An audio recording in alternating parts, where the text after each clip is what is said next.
In the depths of Russia's Ural Mountains, in the winter of 1959, 9 young hikers set out on a journey meant to test their skill, endurance, and resolve. They carried skis, journals, and cameras, and they trusted one another to meet the challenge of the wild. None of them ever returned.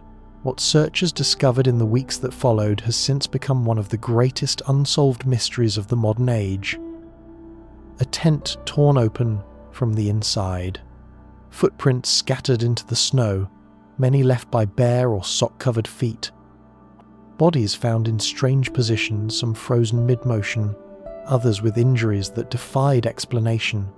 A tongue missing, bones broken without wounds, and above it all, a silence so heavy that even the rescuers spoke of unease.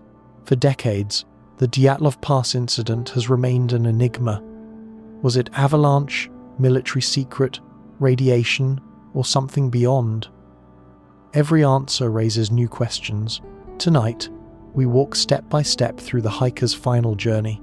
From the laughter of their early days to the storm that took them into darkness, we will follow the path into mystery and into the unknown compelling force that has never been named. On the night of the 1st of February 1959, 9 young hikers pitched their tent on the eastern slope of the Ural Mountains Paradoxical. The wind howled, snow drifted high, and temperatures fell below -30. By dawn, none of them would ever return alive. The mountain was quiet in a way that felt almost unnatural. The indigenous Mansi people called this place Paradoxical, the Mountain of the Dead. The name carried warnings, spoken in hushed tones, of hunters who vanished into its ridges and never returned. Yet to these young students of the Ural Polytechnic Institute, such stories were only folklore. They were disciplined, ambitious, and determined to prove themselves in the harshest conditions the Soviet wilderness could offer. Their leader, Igor Dyatlov, was just 23, but he already carried the respect of his peers. Known for his steady confidence, he had led expeditions before, and his companions trusted him without question. That evening, as he directed them to carve a flat surface into the slope and secure their tent against the raging winds, his calm voice brought reassurance. Even here, in temperatures that turned breath into ice crystals, order prevailed. Inside the tent, 9 bodies pressed close together for warmth. Their boots, damp from the march, lined the edges of the canvas, stiffening in the cold. One of them scribbled notes into a diary, recording the day's hardships with surprising humour. They laughed, tired but confident that tomorrow's trail would be another test they could endure. Outside, the mountain breathed differently. The snow hissed across the slope, piling against the tent walls. The wind rose and fell in long sighs that rattled the canvas like restless hands. The sky above offered no light, only the faint gleam of stars veiled by drifting cloud. The forest, black against the white slopes, waited silently below. What none of them knew was how final this night would be.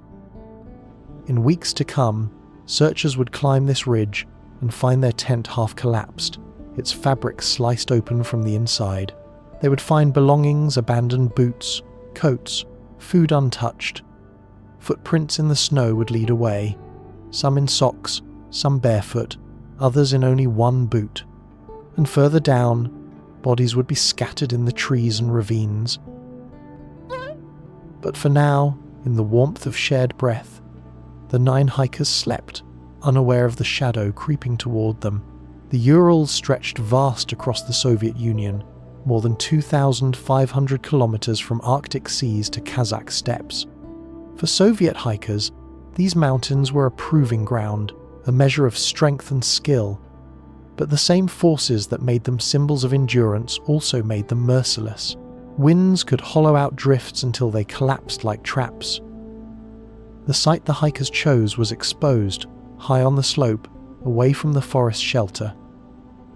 Later, many would wonder why they had not descended into the trees, where branches might have broken the wind. Perhaps it was exhaustion. Perhaps it was the discipline of staying on course. Perhaps it was simply belief in their own resilience. Their diaries showed no fear, only fatigue and determination. And so, the stove was extinguished, the voices faded. The 9 students drifted into uneasy sleep while the storm outside grew heavier. Snow pressed harder against the canvas. Winds roared through the ridge, and the mountain kept its silence. By morning, the tent would stand alone, its fabric frozen stiff, footprints half buried by drifting snow. But the hikers who pitched it would be gone, scattered in the forest below, forever frozen in mystery. It started with laughter.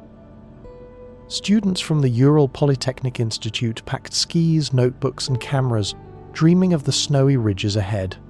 Their leader, Igor Dyatlov, was only 23, but his confidence made others feel safe. Each member of the group carried not only supplies but a sense of shared adventure. They were young, ranging from 20 to 24 years old, students of engineering, radio science, and economics. In their journals, they wrote of lectures and exams, of dreams beyond the classroom walls, of friendships formed in narrow dormitory halls. The expedition was meant to be the test of a lifetime, but it was also meant to be fun. They teased one another, told jokes, and recorded each other's habits in diary sketches that today read like fragments of ordinary youth. There was Zina Kolmogorova, spirited and determined, who filled her notebook with observations about her friends and the cold. There was Rustam Slobodin, athletic and serious, who had already trekked long distances before. There was Yuri Doroshenko, tall and energetic, who had once fought off a bear with nothing but a geologist's hammer. Each brought something unique to the circle, and together they formed more than just a team, they formed a small family. The preparations had taken weeks. Their route was ambitious, a 300-kilometer ski trek through the northern Urals, designed to earn them a Grade 3 certification, the highest qualification for hikers in the Soviet system. That certificate was more than a badge. It was a mark of endurance, intelligence, and collective strength. For a country that valued discipline, these expeditions were as much about proving loyalty and resilience as they were about nature. Their bags were heavy with food supplies, oats, canned meat, condensed milk meant to sustain them for more than 2 weeks. They carried stoves, spare clothing, axes, and even mandolins for music around the campfire. In their minds, nothing was left to chance. On the 25th of January 1959, they boarded a train in Sverdlovsk, today's Yekaterinburg. The clatter of wheels, the smell of coal, and the crowded compartments carried them northward. Photographs from the journey show smiling faces pressed together, wool hats pulled low, mittens clutched tight. The laughter of youth filled the cabin. They sang songs, played cards, and wrote diary entries with the casual certainty that all of this would one day be remembered with fondness. They disembarked at Ivdel, a small industrial town on the edge of the wilderness. From there, a truck carried them deeper into the frozen valleys, where paved roads gave way to snow tracks and frost-laden trees. Even in these early stages, their diaries reflect cheer. "The mood is good," one wrote. "We joke often. The group is united." There was no shadow yet, no foreboding in their words, only excitement, but the Urals were not forgiving. As the days passed, temperatures dropped further, winds sharpened, and the terrain became harsher.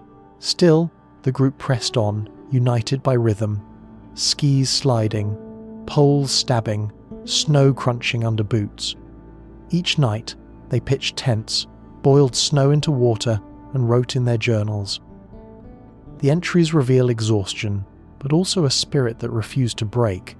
One note reads simply, "Cold, unbearable at times, but we laugh anyway." Their photographs captured this resilience, faces reddened by wind, clothes stiff with frost, yet eyes alive with determination. Instead, there is the bond of friends who believe that together, nothing could defeat them. Yet history shows otherwise. The group that laughed, sang, and scribbled their daily observations would soon be silent. Their diaries, once filled with jokes and optimism, would end abruptly in fragments, leaving behind only questions. The gathering of friends was real, their joy undeniable. But the bond that brought them together on the snowy ridges of the Urals would soon be tested in ways none of them could have imagined. Their planned trek was ambitious. A 300-kilometer journey rated as Category 3, the highest difficulty. Each checkpoint was carefully logged. Every photograph snapped was another marker of youth against wilderness. The Soviet Union valued such expeditions. To the authorities, they were not just recreation but proof of the resilience of students and the discipline of future engineers. To the hikers themselves, it was both a challenge and an escape.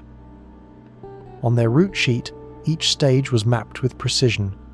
From the last village outpost, through valleys, across frozen rivers, and over mountain ridges, the journey would test not just stamina, but coordination. Category 3 meant the most severe rating possible in the hiking system, reserved for expeditions in deep winter, far from roads, where weather could turn deadly in hours. To qualify, the group needed to traverse at least 300 kilometers in 16 days, navigating blizzards, sub-zero nights, and steep passes. This was the standard by which Dyatlov's team would prove their skill. For the first few days, their notes show optimism. They moved steadily, skis cutting tracks across rolling fields of snow. At times, the landscape opened into wide valleys, endless white stretching to the horizon. They took photographs at each stage, boots caked with frost, packs leaning against trees, smiles flashing even through chapped lips. Each image felt like a declaration they were strong enough, together, to conquer this wilderness. But the Urals in winter did not yield easily. The deeper they went, the harsher the conditions became. Winds funneled down narrow valleys, erasing ski tracks within minutes. Drifts swallowed poles and strained knees. The snow was not soft, but crusted hard, cutting skin when they fell. In their diaries, the laughter remained, but alongside it came lines of exhaustion. Cold. Hard to work. Still, we sing songs. One entry described the food they carried: porridge, bread, sugar cubes. At night, they gathered in the tent, boiling snow for water, portioning each meal carefully to last the journey. They recorded jokes about frozen boots and stiff gloves. But beneath the humour lay fatigue. The expedition was wearing on them more quickly than expected. Their route would take them past the last traces of settlement, into regions where only the Mansi reindeer herders travelled. Once they left the villages behind, there were no roads, no lights, no human voices, only white fields, ridges sharp against the sky, and the sound of their skis dragging in rhythm. It was wilderness in its purest form, vast, indifferent, and silent. The terrain itself began to shape their progress. Maps showed rivers locked in ice, but snow concealed cracks where water still moved beneath. Crossing meant testing each patch carefully, listening for hollow sounds. Slopes grew steeper as they climbed, forcing them to cut paths in zigzag lines, hauling themselves up with poles and sheer determination. Yet in the photographs of these days, a strange mix lingers: youthful joy balanced against the severity of their surroundings. Their faces are flushed, their eyes bright, but the mountains behind them loom stark and unwelcoming. They look like small figures on a canvas, too wide for their presence. By the final days of January, the group was already behind schedule. Diaries noted increasing fatigue. Packs grew heavier as clothing froze stiff. Still, they pushed forward, their leader confident that discipline would carry them through. But the weather was shifting. Storms rolled across the ridges, visibility dropped, and compasses spun under heavy magnetic skies. The route through the white wastes was more than a test. It was a march deeper into silence, where even the strongest voices seemed to fade against the snow. And ahead of them, beyond the last log checkpoint, The wilderness waited to reveal just how small even the most prepared expedition could become. Local Mansi reindeer herders had long called the slope Paradoxical, Mountain of the Dead, not out of superstition alone, but because their ancestors remembered hunters who never returned from its passes. The Urals had always been a place of survival, and those who lived closest to its ridges knew its dangers better than anyone. To the Mansi people, the mountains were alive with spirits, their peaks dwelling places of forces not to be disturbed lightly. Paradoxical carried a particular weight in their oral traditions. Stories told of men who set out in winter to hunt or herd and never returned, their bodies swallowed by snowfields, their voices lost in the wind. These warnings were not the inventions of folklore alone. The slopes of Paradoxical are exposed, stripped bare of trees, leaving travelers vulnerable to gales that can reach hurricane force. Temperatures can plummet in hours. The snow can harden into crust so sharp it cuts, or loosen into drifts so deep a man can vanish waist-high. To locals, this was not myth but memory caution carried forward in language. Mountain of the Dead was less a curse than a reminder. Enter its passes only with reverence, or risk never leaving. For the Dyatlov group, the name may have been known, but it was not a deterrent. These were rational students of science, trained in navigation and mountaineering. They respected the terrain but dismissed legends as echoes of a less educated past. Their diaries show curiosity about Mansi culture, even admiration for their reindeer herding skills, but no sense of dread. For them, the mountain was a physical challenge, not a spiritual one. Yet the Mansi warnings spoke to truths beyond science.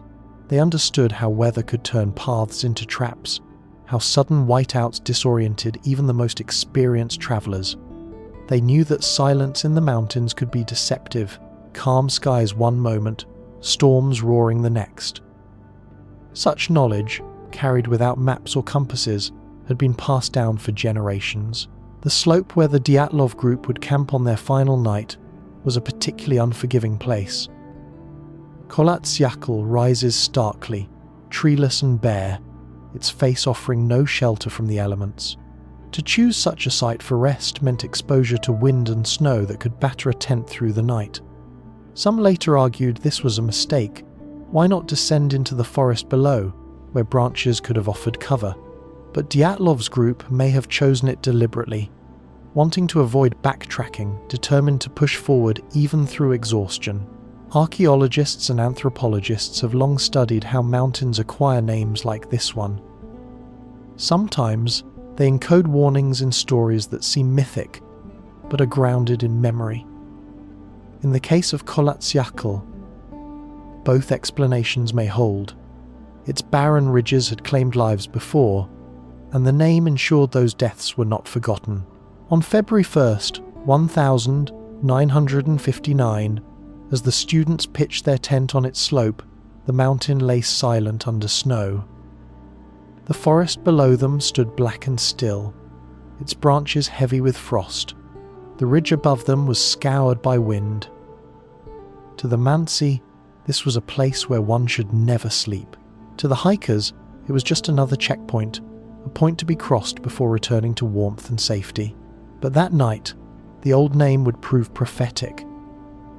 Within hours, 9 young lives would vanish into silence, their story carried forward not through folklore but through forensic reports and frozen footprints. The Mountain of the Dead had claimed others before. But this time, its victims left behind diaries, photographs, and questions that would outlast the snow. And as the last entries faded, the expedition entered its final stage, their last known days. In their journals, the hikers wrote of frozen fingers, frozen bread, and frozen boots. Yet their words carried humour. "We can do this," one note read. "The cold is nothing to us." The diaries of the Dyatlov group remain some of the most haunting artefacts of the entire expedition. Written in quick lines, sometimes scribbled in pencil on damp paper, they capture not fear, but determination. Their tone is light, even playful. They joked about each other's habits, recorded mealtime banter, and teased about the hardships of carrying heavy packs through snow that seemed to have no end. Reading their words today, it is easy to forget how close they were to tragedy. Each entry gives us fragments of daily life on the trail. "Xena is cheerful as always," one note reads. Another describes how someone sang songs to lighten the mood as they marched. They wrote of their stove, difficult to light in the wind, and of meals that never seemed quite enough after hours of skiing against icy gales. Still, the group's spirit shines through. They saw themselves not as victims of the cold, but as conquerors of it. One passage describes bread so frozen that knives could barely cut it. They laughed about needing axes to break their rations. Another notes how boots, soaked from the day's march, hardened overnight into stiff shapes, almost impossible to put on again. Even here, the humour is striking. "We'll have muscles of iron by the end," one wrote, as if the hardship were just another part of the adventure. The diaries also contain detailed records of their route, each checkpoint carefully logged. Distances, times, and weather conditions were written with precision. Dyatlov, ever the engineer, ensured that their progress was documented as if it were an experiment in endurance. These technical notes stand beside sketches of jokes, inside references, and moments of warmth. Scientific rigour, balanced with human intimacy. Photographs taken alongside the diaries show the same mixture of struggle and optimism. Faces reddened by wind, eyes squinting against snow glare, yet always a faint smile. Someone posed holding a cooking pot like a trophy. Another leaned against skis with mock weariness, as if the endless trail was simply an obstacle to be laughed at. It is this contrast, the humour of the living set against the silence that followed, that makes their writing so powerful today. But even within the light-hearted tone, there are subtle signs of strain. One entry mentions extreme fatigue. Another notes that the cold was unbearable at times. Still, the hikers immediately follow these confessions with reassurance. We can endure it, we always have. That pattern, admitting exhaustion, then dismissing it, reveals the strength of their bond, but also how much they were forcing themselves onward. Their very last notes, written in the days before February 1, are strangely ordinary. They speak of setting up camp, of singing, of planning the next stage. Nothing in their words suggests fear. Nothing foreshadows panic. It is this normalcy that adds to the mystery. If something terrified them enough to cut their tent open and flee into the snow, it left no trace in their final pages. The diaries end not with a warning, but with a whisper of resilience. "The cold is nothing to us," one wrote. That statement, now frozen in history, stands as both bravado and irony. For all their skill, all their determination, the cold was not nothing. It was a force waiting just beyond the edge of their last written words, and so, the journal's close pages filled with laughter, discipline, and small complaints about frozen bread and stiff boots. They stop abruptly, leaving the final chapter of their story unwritten. The silence that follows is not just the silence of snow, but of voices cut off mid-sentence. Their last diary entries remind us of the fragile line between life and death in the wilderness. They capture youth at its most determined, still confident, still joking, unaware that the page they turn next would be their last. Their cameras caught images of smiling faces under snow-heavy branches, but the final frames are blurred shadows, streaks, and a half-smile frozen in grainy film. The hikers had carried several cameras with them, packed carefully in their gear. For students, these devices were more than tools, they were witnesses. Each photograph was a way of proving they had been there, that they had overcome each challenge of the trail. The earlier rolls are full of light-hearted images. Skis lined against a snowbank, figures hunched against the wind, someone grinning while holding a battered cooking pot. They look like ordinary moments from any student holiday. touched only by the whiteness of the landscape, but as the days wore on, the photos began to change. The smiles are still there, but the fatigue is visible, faces reddened, eyes narrowed, movement slowed. Snow piles higher in the frames, jackets are crusted with ice. The group that once looked carefree now appears increasingly tested by the elements. Still, they kept photographing, as though each frame was a promise that they would reach the end and tell the story in full. Then come the final shots, the ones that trouble investigators and historians the most. These last images, developed long after the hikers had vanished, capture not joy but something else entirely. They are blurred, rushed, as if taken in motion. One shows what seems like a streak of light cutting across the night. Another reveals indistinct shadows, shapes against the snow that no one has ever fully identified. And then there is the half-smile caught on a young face, grainy, uncertain, as though mid-sentence in a story cut short. For decades, these final photographs have been analysed frame by frame. Some researchers believe they show nothing unusual, simply the effects of poor light, trembling hands, or the limitations of mid-century cameras. Others argue that the blurred streaks could represent fireballs in the sky, meteors, or the orange orbs reported by witnesses in nearby villages on the very same night. To those who study anomalies, the images seem to hold evidence that the group saw something extraordinary, yet the truth remains elusive. Photographs can be evidence, but they can also be mirrors of our imagination. The snowy landscape in those frames offers little context, just shadows and light, easily reshaped by the mind that studies them. What is clear, however, is that these last photographs were taken close to the hikers' final hours. Their hands, cold and stiff, still reached for the cameras.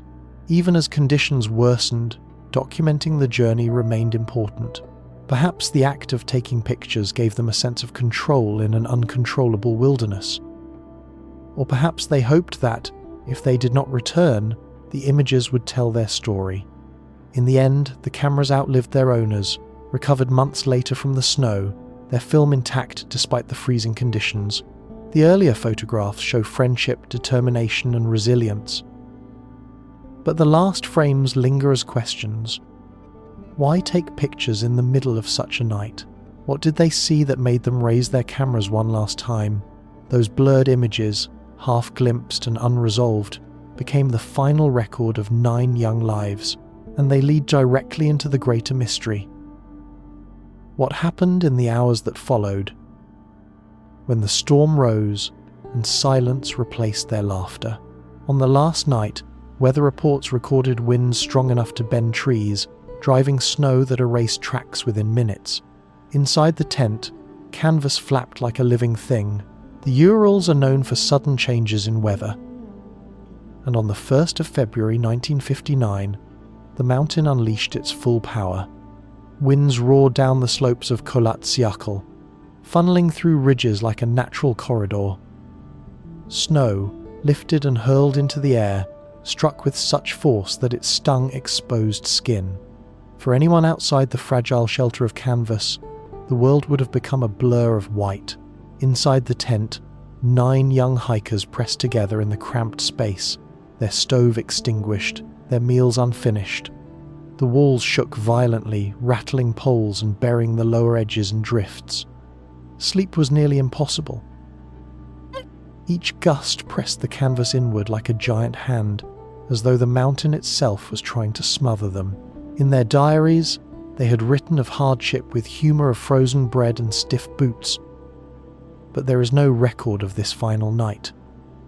No more notes, no final sketch, only silence. What they faced can only be imagined. The roar of the wind overwhelming every word, the cold creeping deeper through layers of wool and fur, the knowledge that the storm was growing stronger, not weaker. The temperature likely dropped below -30. Even with all their training, the risk of frostbite, hypothermia, or disorientation was real. Outside the tent, the slope lay exposed. There were no trees to break the gusts, no rocks to shield them. Some theories suggest that the tent began to collapse under the force of snow piling on top. Others believe the group may have feared an avalanche, triggered by shifting drifts and wind. In such conditions, even the most disciplined hikers might have felt urgency to escape, to flee the canvas that suddenly felt less like shelter and more like a trap. The blurred photographs taken in their final days suggest they had already encountered worsening conditions. Shadows, streaks, and indistinct shapes captured on film hint at hurried movements, hands unsteady in the cold. Those last frames, when paired with the weather reports, paint a picture of chaos pressing in on all sides. And yet, these were not inexperienced wanderers. Dyatlov's group had faced storms before. They knew how to dig snow shelters, how to conserve energy, how to wait out a blizzard. That they chose to leave their tent cutting through the fabric from the inside remains one of the central mysteries. Was it fear of collapse? Was it panic? Or was it something unseen in the storm that drove them out into the night? What is certain is that the mountain was merciless. Snow buried their tracks almost as soon as they were made. The forest below offered shelter, but it lay nearly a mile downhill, across open ground scoured by wind. To reach it, they would have had to stumble barefoot or half-dressed into temperatures that could freeze skin in minutes. That night, the storm rose higher, swallowing sound and sight. The canvas walls shook, the snow pressed heavier, and the 9 hikers faced choices that would determine their final hours. By morning, the slope lay silent again. The winds had passed, the drifts had settled, and the tent still stood half-buried. When the group missed their return date, search parties spread out. Ski tracks led to a ridge, then vanished in drifts. What they found left hardened rescuers speechless. At first, the delay raised little alarm. Expeditions in the Urals often ran behind schedule, especially in winter, when storms slowed even the strongest teams. Friends and family in Sverdlovsk reassured themselves that the hikers would soon return with stories of hardship overcome. But as the days stretched on, concern grew heavier. By early February, when no word arrived, the school petitioned authorities to send a search party. The initial teams included fellow students, instructors, and volunteers. Later, soldiers and experienced woodsmen joined the effort. They combed the valleys and ridges, guided only by maps and fading estimates of where the group should have been. Snow covered most traces, forcing them to look for subtle signs: a ski pole leaning in drifts, a strip of fabric caught in the wind. Eventually, they discovered the group's last campsite on the eastern slope of Dyatlov. At first glance, it appeared abandoned in haste. The tent stood partially collapsed, half buried under snow. Inside, belongings were scattered as if dropped mid-use. Boots, coats, axes, food supplies all remained, but the hikers were nowhere in sight. The rescuers quickly realized that the tent had been slashed open from the inside. The cuts were clean, deliberate, and large enough for a person to crawl through. To seasoned searchers, this was baffling. Why would trained mountaineers, equipped with an axe and knives, cut their way out instead of using the flap? Why would they leave behind essential gear in temperatures that could kill within minutes? Footprints offered the only trail. They led away from the tent in small groups, some clear, others already fading beneath new snow. Most were made by socked feet, some by bare heels, others by only a single boot. They stretched downhill in the direction of the forest and then dissolved entirely into drifts. For investigators, hardened by years of search work, it was one of the most unsettling sights they had ever seen. The silence of the slope added to the unease. There were no signs of struggle, no blood, no evidence of a fight. The tent had not been buried by avalanche. The snow around it was undisturbed except for the footprints. It was as though 9 young hikers had calmly, or perhaps desperately, walked out into the storm and disappeared. Rumours spread quickly among the search teams.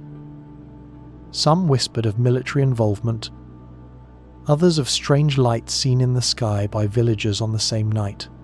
But the rescuers themselves were struck less by theories than by the scene before them, the eerie order of the footprints, the intact supplies, the sense that time itself had paused in the camp.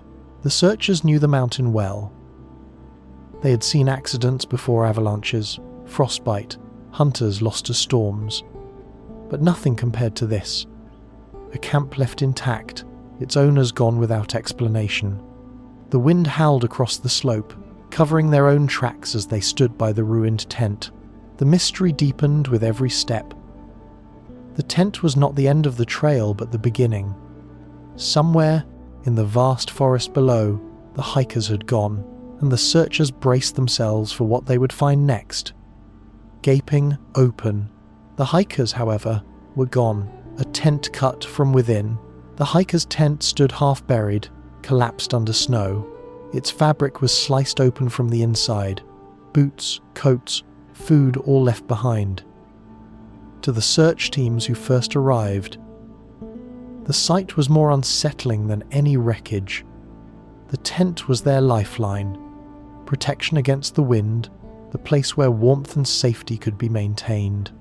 To abandon it, especially without boots or outer garments, was almost unthinkable. Yet here it was half buried, slashed open, possessions scattered as though the group had vanished in an instant. The cuts in the canvas were deliberate. They were not ragged tears from storm or collapse, but clean slashes, made by a knife from the inside. This detail puzzled investigators most of all. Why would experienced hikers, in the dead of night, slice through their only shelter rather than simply use the flap? The evidence suggested urgency and immediate need to escape, even if it meant exposing themselves to temperatures below -30. Inside, the scene was eerie in its completeness. Journals lay open, personal belongings were neatly arranged, and food supplies were untouched. Bread and meat sat where they had been placed, frozen in half-prepared meals. Axes and stoves remained stacked. Even money and identification papers were left behind, as though none expected to need them again. Around the entrance, rescuers found signs that the tent had been weighed down by snow during the night. The slope above was too shallow, and no debris field surrounded the camp. If not avalanche, then what had driven them into the storm? The footprints offered another clue. They stretched downhill in small groups, most made by feet in socks or even bare skin, a few by partial boots. They were steady, not chaotic, as though the hikers had walked with determination rather than running in panic. Yet the absence of clothing remained inexplicable. In temperatures capable of freezing exposed flesh within minutes, why had they left vital layers behind? Some rescuers speculated that the group had been forced out by smoke, perhaps from a malfunctioning stove. Others whispered of arguments, or sudden fear sparked by strange sounds in the night. Yet none of these explanations accounted for the precision of the cuts, the order of the belongings, or the calm spacing of the footprints. Later, photographs taken of the scene would become some of the most studied images in the case. They show the collapsed structure against a backdrop of white emptiness, its gaping cuts like wounds across the canvas. For those who examined them, the impression was clear. Whatever happened here did not follow ordinary logic. The tent was supposed to be their fortress, the one barrier between life and death on the mountain.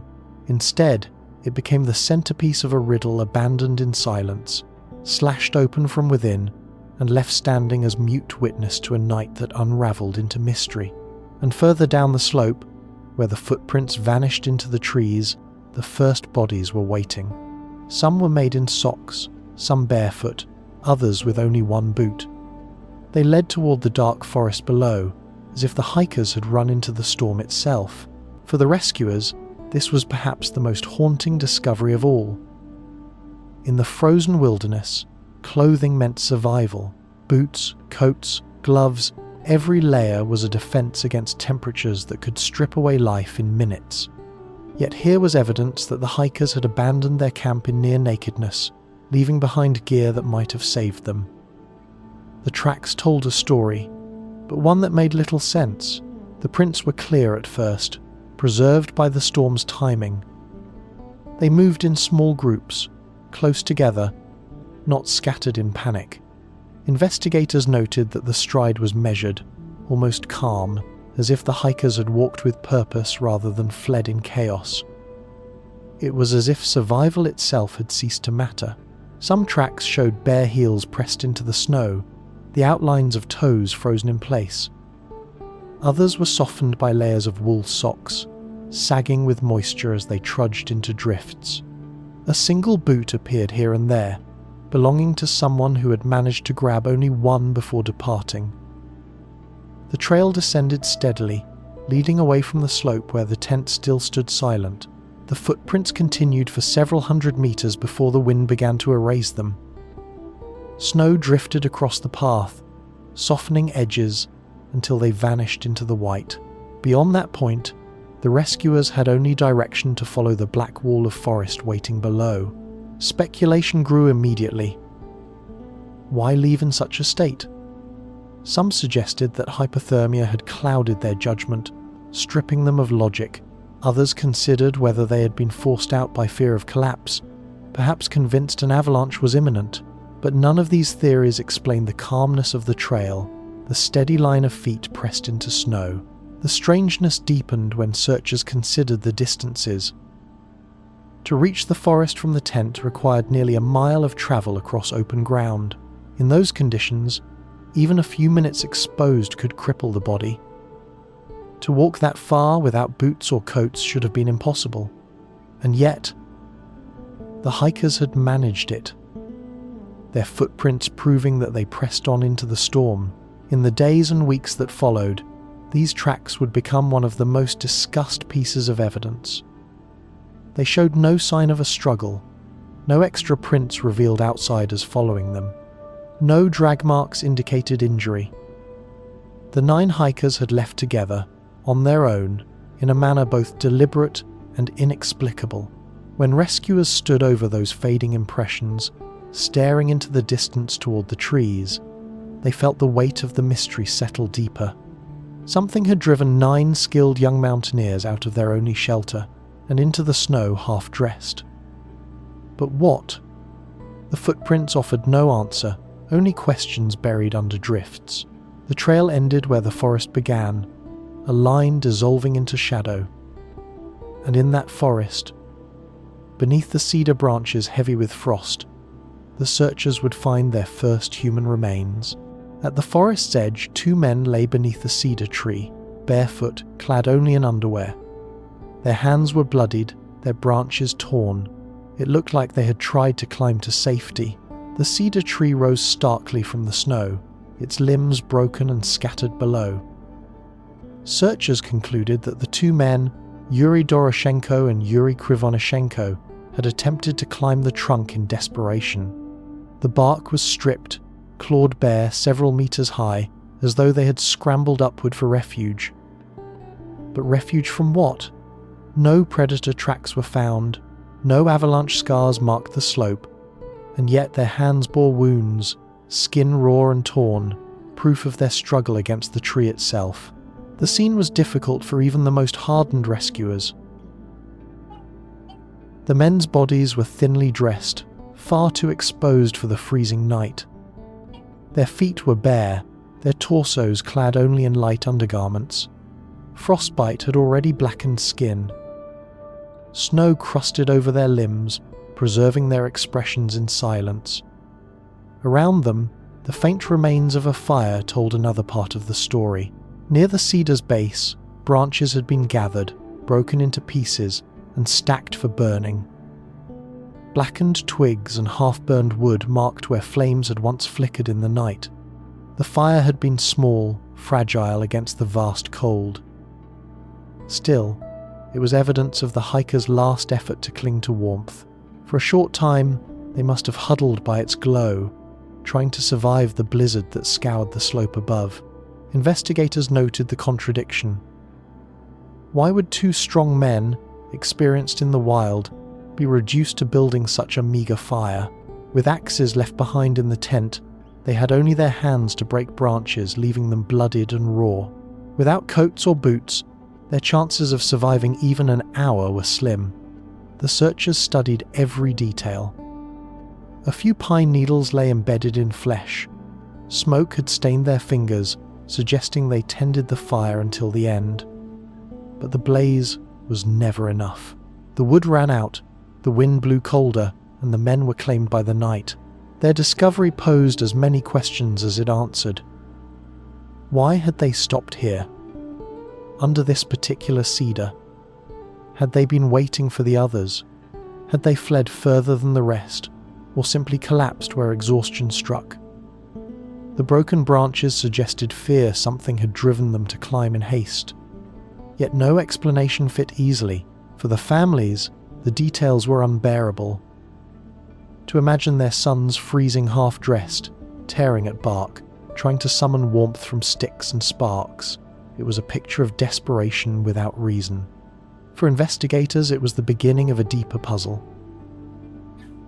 The first evidence that the hiker's end was stranger than any accident they had seen before. The two men at the cedar tree became the first pieces in a scattered puzzle. They had fire. They had each other, but they had no protection against the storm. Their bloodied hands and lifeless bodies testified to a struggle unseen, a night of terror that no diary could describe. And only a short distance away, searchers would find another body, one that pointed back toward the tent, as though still trying to return. 100 meters away lay Igor Dyatlov, face turned toward the tent, as if still crawling back toward it. Snow crystals covered his open eyes. For the searchers, this was a devastating discovery. Dyatlov was the leader, the figure whose calm voice and steady confidence had guided the group through every stage of the journey. Now, he lay half buried in the snow, his body frozen in the act of motion, one arm bent forward as though reaching. Unlike the two men beneath the cedar tree, his position seemed purposeful, caught in the struggle of return. He was dressed slightly better than the others, with a sweater and trousers, but he lacked boots, gloves, or heavy layers. The cold had still been merciless. His body showed no signs of violent injury. Instead, the cause of death was clear: hypothermia, exposure to the brutal night air. The snow preserved his face in haunting stillness, eyes open, gazing eternally toward the tent that had once been his command post. Investigators lingered on the details. The angle of his arms, the direction of his crawl, the distance from both the forest and the camp. It appeared he had tried to bridge the gap, leaving the trees behind, abandoning whatever shelter they offered to reach the tent and its supplies. Perhaps he had hoped to return for clothing, or to relight the stove, or to rescue others. But he never made it. Near his body, fragments of snow crust and faint impressions suggested that he had collapsed more than once, struggled back to his knees, and fallen again. His final position was one of desperate effort, not surrender. The leader had not given up. He had fought to the very end. For those who examined the scene, Dyatlov's body symbolized the tragedy of the entire expedition. Here was the man who had organized the route, prepared the lists, and inspired his companions to trust him. Even in death, his posture seemed to reflect responsibility, the attempt to restore order, to bring his team back to safety. His frozen crawl stood as testimony to that determination. The location of his body deepened the mystery. Why had he left the cedar tree, where the small fire had once flickered? Why had he chosen to expose himself to open winds, moving uphill toward the tent rather than staying with the others? Some suggested he had gone back deliberately to recover equipment. Others wondered if he had hoped to lead the group back, retracing their footprints before they vanished beneath snow. His presence so close to the camp, yet unable to reach it, was one of the most haunting aspects of the case. Only 100 meters more, and he might have touched the fabric of the tent, found shelter, or reclaimed vital supplies. But the storm was stronger than even his will. The snow covered his body quickly, leaving him to be found weeks later by searchers stunned into silence. For the families, Dyatlov's fate was unbearable. He was remembered as brave, disciplined and strong that he died within sight of his own tent, face frozen toward the shelter he could not reach. Turned the story into one of tragic irony, and further along the slope, investigators would find yet another body.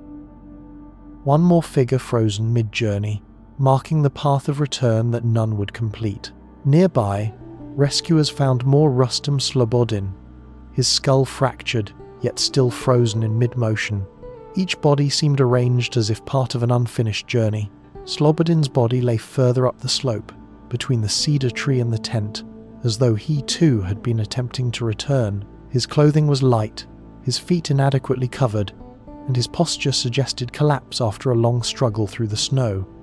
Unlike Dyatlov, whose body showed no major injuries, Slobodin bore marks that puzzled investigators. A fracture to his skull was evident, but there were no external wounds to match the force such an injury would normally require.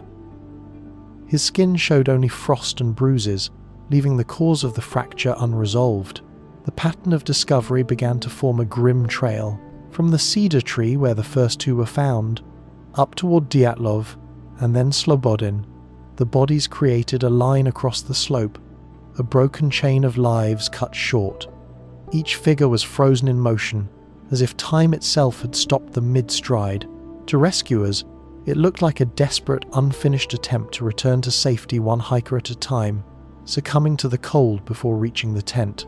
Slobodin's clothing revealed another curious detail. He wore more layers than Doroshenko and Krivonishenko, as though he had borrowed items from others. Yet he was still far from fully equipped. His socks were mismatched, one thicker than the other, and his jacket was unbuttoned, exposing his chest to the cold. It gave the impression of hurried dressing, a man who had thrown on what he could find before stumbling into the storm. The spacing of the bodies troubled investigators. They were not clustered together, as one might expect of a group huddling for warmth. Instead, they were scattered at intervals, each lying as if overtaken by exhaustion alone.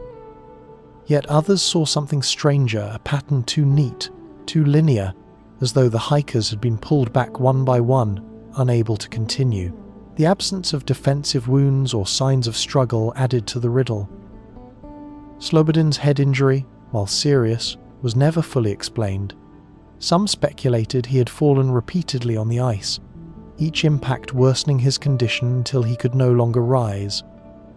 Others wondered if the blow had another origin, one the evidence could not clearly show. Together, the three bodies, Dyatlov, Slobodin, and the two beneath the cedar, formed what searchers would later call the Line of the Dead. It was a chilling sight. Young men frozen mid-journey, positioned like markers leading from the tent to the forest. For the rescuers, hardened though they were, it was almost unbearable. The snow preserved the scene with such clarity that it felt less like discovery and more like intrusion into a story still unfolding. For investigators, the puzzle only deepened. Why had they left their only shelter?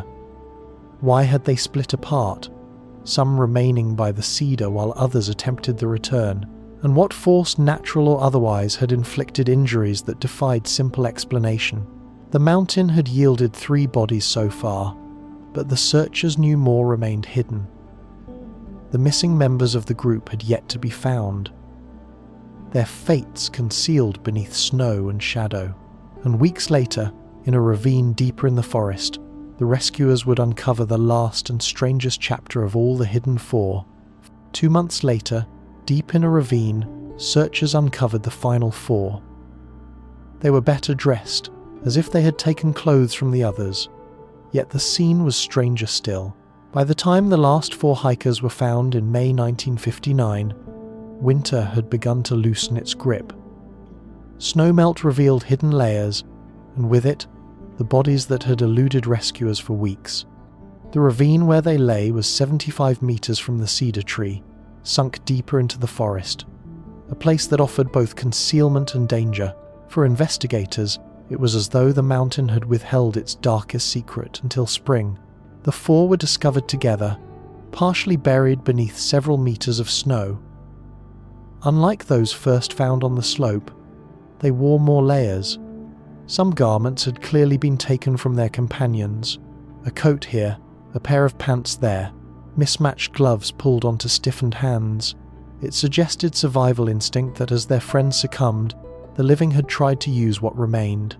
But clothing was not the only difference.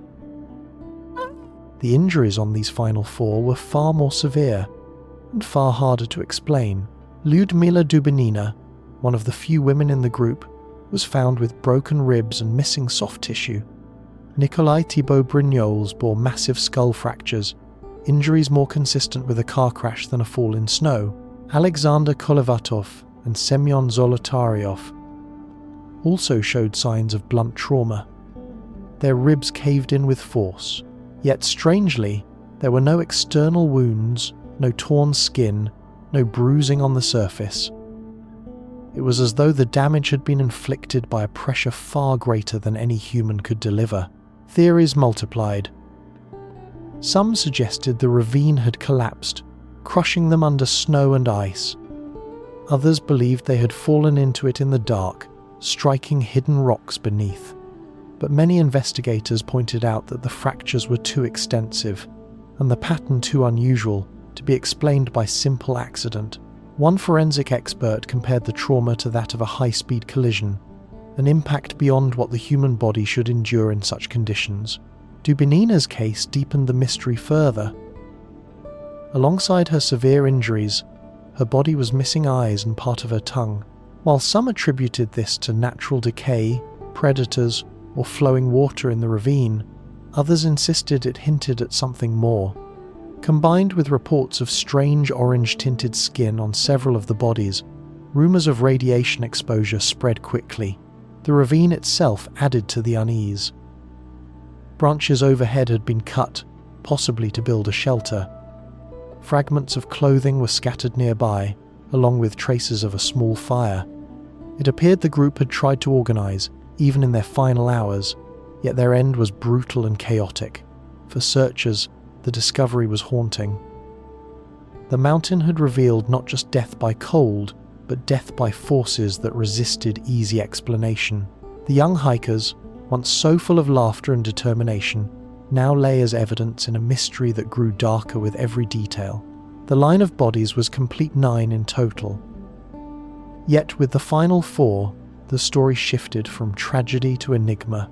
Their injuries, their clothing, and their location left investigators with more questions than answers. And from those questions, the most enduring theories of the Dyatlov Pass incident would emerge speculation that continues to this day. One hiker's ribs were crushed inward with force, like a car accident. Another's skull was fractured beyond recognition. Yet there were no external wounds, as if the blows came from inside. For investigators, these findings were the most baffling element of the Dyatlov Pass case. Injuries of such magnitude were not expected in a mountain tragedy. Hypothermia, frostbite, and exhaustion were familiar causes of death in the Urals. But broken ribs without bruising, skull fractures without torn skin, the forensic reports describe damage usually seen in high-speed impacts, airplane crashes, severe car collisions, or industrial accidents. Yet these young hikers had been in the wilderness, far from machines, far from anything capable of producing such force. The autopsies detailed the strangeness. Nikolai Thibault Brignol's skull fracture was massive, the bone displaced as though struck by a blunt object of immense weight, but no corresponding wound appeared on the scalp. Lyudmila Dubinina's ribs were broken in multiple places, crushing inward as though compressed by pressure far beyond a fall. Again, the skin showed no tearing, no external bruising that would normally accompany such injuries. Semyon Zolotaryov, the oldest in the group, displayed similar trauma. His chest was caved in, his bones shattered, yet his body bore no outer mark of assault. Forensic experts used phrases like a force beyond human capacity and damage comparable to the shockwave of an explosion. But on the snow-covered slope, no sign of an explosion existed.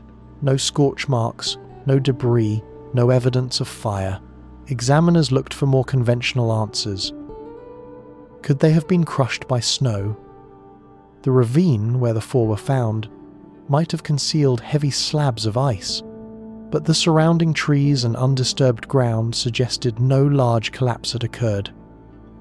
Others proposed they had fallen from height into the ravine, striking rocks below, yet the injuries were too patterned, too severe, and spread across multiple individuals. The idea of internal pressure gained traction. Some speculated that sudden compression, perhaps from a shifting wall of packed snow, could have caused ribs to break inward without leaving external marks. But critics argued the slope's angle and snow conditions were too shallow for such an event. Adding to the unease, traces of radiation were reportedly detected on some of the hikers' clothing. This discovery, though contested, raised the possibility of exposure to an unknown force, perhaps a military test, perhaps something stranger still. Combined with the violent but invisible injuries, the radiation readings intensified rumors of secret weapons, shockwaves, or phenomena not yet understood. What disturbed investigators most was the contrast between the group. Some had died of exposure, their bodies uninjured but frozen. Others bore catastrophic internal damage, as if struck by an unseen hand. How could one event produce such different outcomes? And why were those most severely injured the ones who had managed to survive longest, travelling further from the tent into the ravine? The fatal injuries transformed the Dyatlov Pass incident from a tragic accident into an enduring riddle.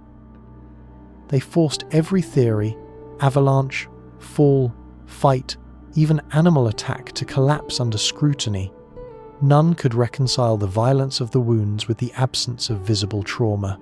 And so the question remained, what invisible force broke bones without breaking skin? Most haunting of all, one woman was found without her tongue. For decades, investigators asked, accident, avalanche, or something else?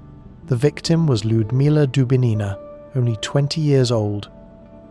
She was remembered by classmates as strong-willed, practical, and deeply committed to the expedition. When her body was uncovered months later in the ravine, her injuries were already extraordinary: multiple broken ribs, internal trauma likened to the impact of a crash. But what struck investigators most was the absence of her tongue. It had been cleanly removed, leaving only silence where her voice should have been. The detail was so unsettling that it shaped nearly every retelling of the case. To some, it suggested deliberate violence, as though someone or something had silenced her. To others, it was evidence of natural processes. Bodies left in water, as hers was, can undergo unusual decay. Animals may scavenge soft tissue first, and the tongue, exposed in an open mouth, could be lost quickly. But the possibility of natural explanation did little to ease the horror. Witnesses described her face as altered, the absence of her tongue combined with missing eyes to create a grim tableau. Forensic reports noted decomposition accelerated by flowing meltwater in the ravine. Yet, the precision of the loss troubled many. Could animals truly remove tissue so cleanly? Could rushing water carve so exact a wound? Dubinina's case was not the only instance of tissue missing, but it was the most severe. Her companions also showed unusual skin conditions, orange tints, burns, or peeling, though these could be explained by sun exposure, cold, or chemical changes in clothing. Still, when set beside the absence of a tongue, the anomalies suggested something beyond ordinary wilderness tragedy. Her death carried symbolic weight in the investigation. The woman known among her friends as outspoken and determined was silenced most completely. It was a cruel irony that investigators could not ignore. For her family, the detail was devastating, a reminder that the mountain had taken not only life but dignity. Some researchers pointed to the ravine's environment. Submersion in snowmelt water can speed decomposition, softening tissues until they dissolve. Wildlife, from small scavengers to birds, could easily have targeted exposed mouths or eyes. This explanation, while plausible, still left many unsatisfied. It seemed too neat, too convenient for an injury so disturbing. Others tied her fate to theories of military involvement. Could experimental weapons, sonic blasts, or chemical exposure have caused internal injuries and disintegration of tissue? The autopsy never proved such claims, but the tongue's absence became a symbol of secrecy, a piece of evidence that resisted any final conclusion. The missing tongue remains one of the Dyatlov Pass incident's most haunting details, not because it proves conspiracy, nor because it demands supernatural answers, but because it underscores how incomplete the truth remains. In a case already marked by confusion, it became the sharpest emblem of the unexplained. And beyond Dubinina's fate, investigators noted more anomalies. Radiation on clothing, orange skin tones, and photographs that hinted at things unseen. The evidence itself grew stranger the deeper they looked. On 2 bodies, forensic teams found unusual traces of radiation, far above background levels. The discovery came during routine forensic analysis. Investigators expected to confirm hypothermia, trauma, or frostbite as causes of death. Instead, the Geiger counter readings shocked them. Clothing taken from 2 of the hikers registered radiation levels far beyond what should have been present in an ordinary mountain environment. In the context of the Cold War, when secrecy and suspicion shaped every interpretation, the finding was explosive. Radiation was not something easily dismissed. Natural sources exist. Of course, certain minerals, rocks, or even lantern mantles once used in camping equipment. But the levels recorded were higher than background, suggesting exposure to a concentrated source. For investigators, this opened new questions. Had the group stumbled upon something they were never meant to see? Some suggested the hikers had unknowingly entered a testing zone. In 1959, the Soviet Union carried out numerous military experiments, many involving rockets, munitions, or radioactive materials. If the group had crossed paths with an exercise or collected remnants from one, the contamination could explain the traces. Yet no official record ever confirmed such tests in the area at that time. Another possibility came from the hikers' own backgrounds. Several were students and engineers, with access to laboratories where radioactive isotopes were studied. Perhaps their clothing had been contaminated long before the expedition began. But this explanation, too, raised doubts. Why would only 2 hikers show radiation, and why were the levels so much higher than everyday contact could account for? The most unsettling aspect was how the radiation fit with the other anomalies. Severe internal injuries without external trauma, missing soft tissue, reports of glowing orbs in the night sky, all seemed to connect, however loosely, with the possibility of unknown technology or weapons. For conspiracy theorists, the radiation traces became a cornerstone. Still, the evidence was far from conclusive.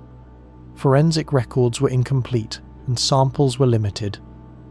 Decades later, researchers argued over whether the measurements had been exaggerated or misinterpreted. Some claimed the Geiger counters themselves were unreliable in field conditions. Others pointed out that exposure to uranium dust from mining sites in the Urals could have contaminated clothing without the hikers ever knowing. What remained undeniable was the impression the readings left on the original investigation. The presence of radiation deepened suspicion, fueling secrecy rather than clarity. Official reports downplayed the anomaly, but rumors spread quickly among those who knew the details. The Dyatlov Pass case, once a tragic hiking accident, now carried the shadow of Cold War mystery. For families of the victims, the mention of radiation only compounded grief. For researchers, it symbolized how incomplete the investigation had been, how vital clues had been noted but never pursued fully. The radiation traces remain one of the most enduring threads in the Dyatlov mystery. Were they residue of a forgotten experiment, contamination from laboratories, or something stranger still?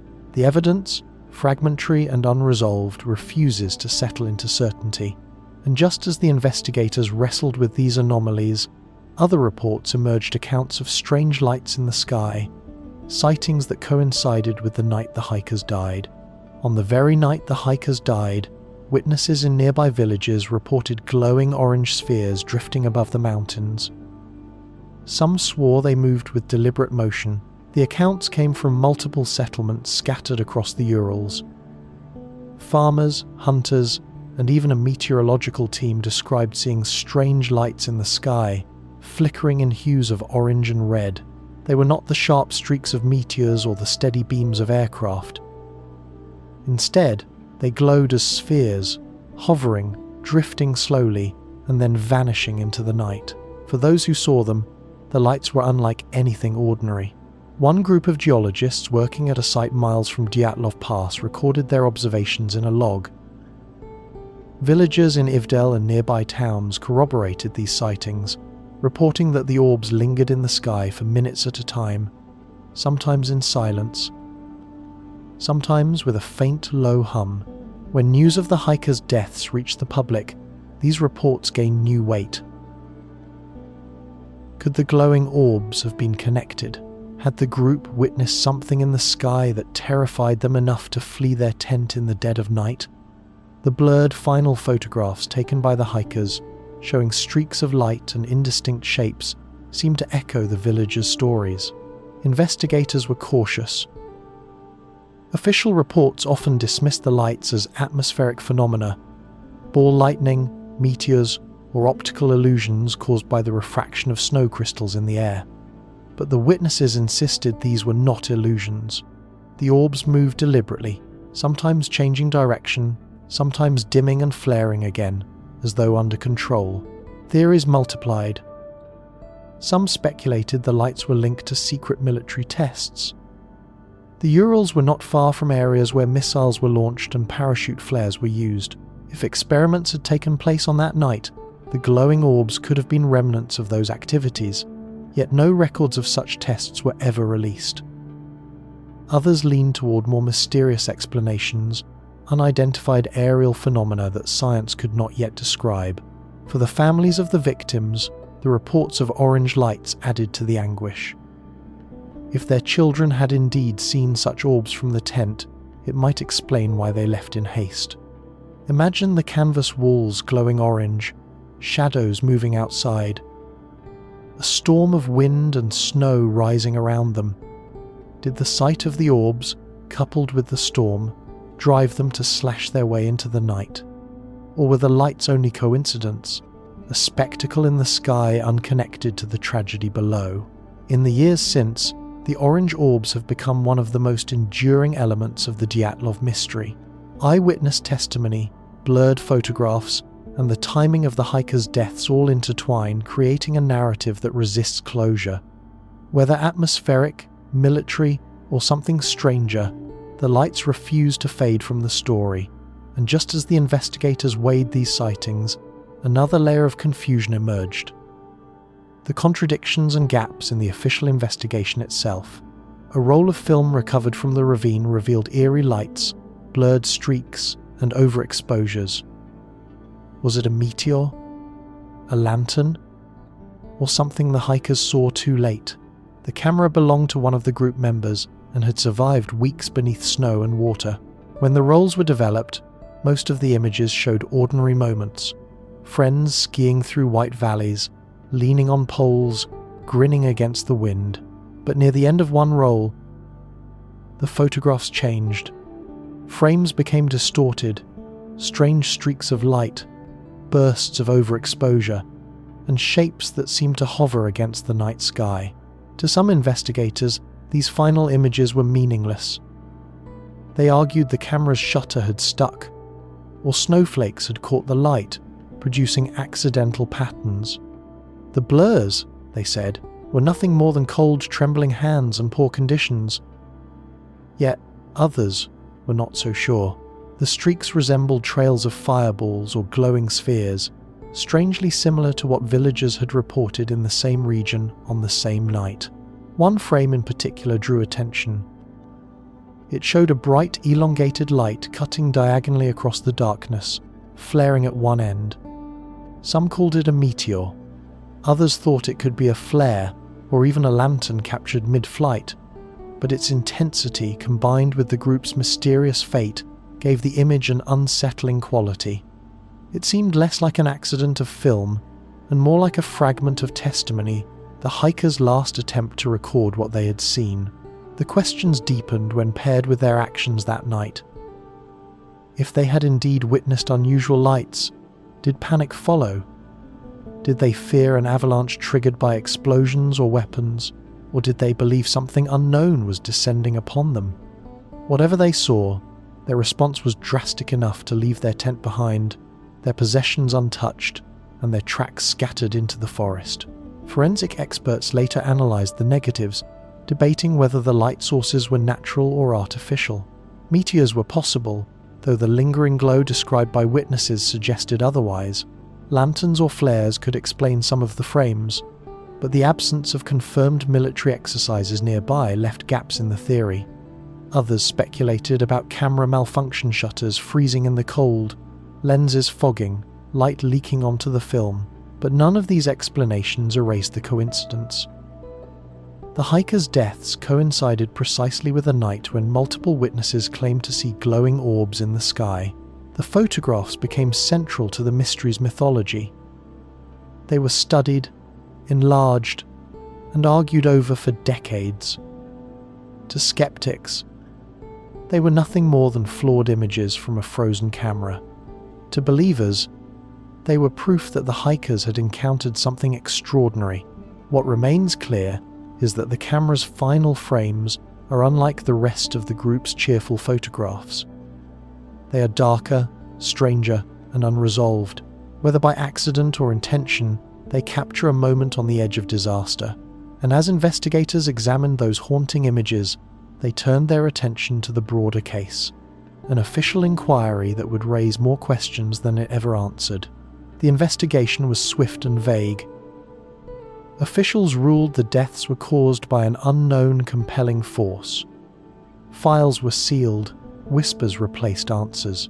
In the Soviet Union of 1959, mysteries were not meant to linger in public view. The Dyatlov Pass incident, with its haunting details and unanswered questions, quickly became entangled in the machinery of secrecy. Authorities moved quickly to collect evidence, interview witnesses, and produce a conclusion. But instead of clarity, the official record only deepened suspicion. Investigators documented the tent, the bodies, and the conditions of the scene. They noted the injuries: fractured skulls, crushed ribs, missing tissue. They catalogued the radiation traces, the scattered footprints, the makeshift fires. Yet when it came time to publish their findings, the language became strikingly evasive. No avalanche was confirmed, no fight was proven, no accident was named. Instead, the report concluded simply that the hikers died from a powerful, unknown, compelling force. The phrase itself was unusual, clinical, yet hollow. What was this force? Was it natural? Was it human? Was it something else?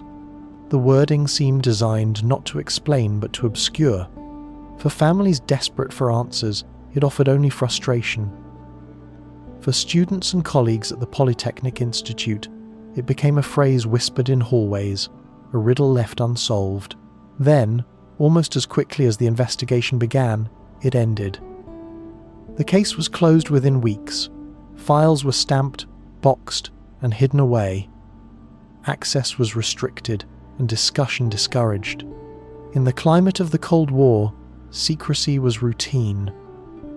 But to those who had seen the bodies, to the searchers who had walked the slope and gathered the evidence, the silence felt deliberate. Rumours spread outside official channels. Some believed the group had stumbled into a military test, perhaps a missile or weapon experiment gone wrong. Others speculated that the glowing orbs and radiation were linked to technologies kept from the public. Without transparency, suspicion flourished. The more the state withheld, the larger the mystery grew. For decades, the files remained sealed. Families pressed for details, but answers came only in fragments. Witnesses recounted what they remembered. The state's insistence on silence, the subtle warnings not to pursue the story further. Even among the investigators themselves, some admitted privately that the case had never been resolved, that their conclusion had been guided more by instruction than by evidence. It was not until the 1,990 seconds after the collapse of the Soviet Union that the files were partially reopened. By then, decades of speculation had already taken root. The official phrase, "unknown compelling force," had become part of the legend, quoted in books, whispered in documentaries, etched into the memory of the event itself. What remained was ambiguity. The state had acknowledged that something unusual occurred, but not what it was. The silence of the Soviet authorities created a vacuum. And into that vacuum poured theories of avalanches, weapons tests, secret technology, and encounters that defied explanation. The hikers of Dyatlov Pass were buried, the case closed. But the lack of answers ensured their story would never rest. And in the decades that followed, the silence itself became as haunting as the footprints in the snow. The Urals were no empty wilderness. Not far away, missile tests lit the night. Some whispered the hikers had seen something they should not. The Dyatlov Pass incident unfolded at the height of the Cold War, when secrecy cloaked much of the Soviet landscape. In fact, the region was surrounded by facilities, testing ranges, and restricted zones. Rockets were launched from Plesetsk, parachute flares lit the sky in exercises, and weapons were tested in areas not marked on any civilian map. For investigators, this backdrop was impossible to ignore.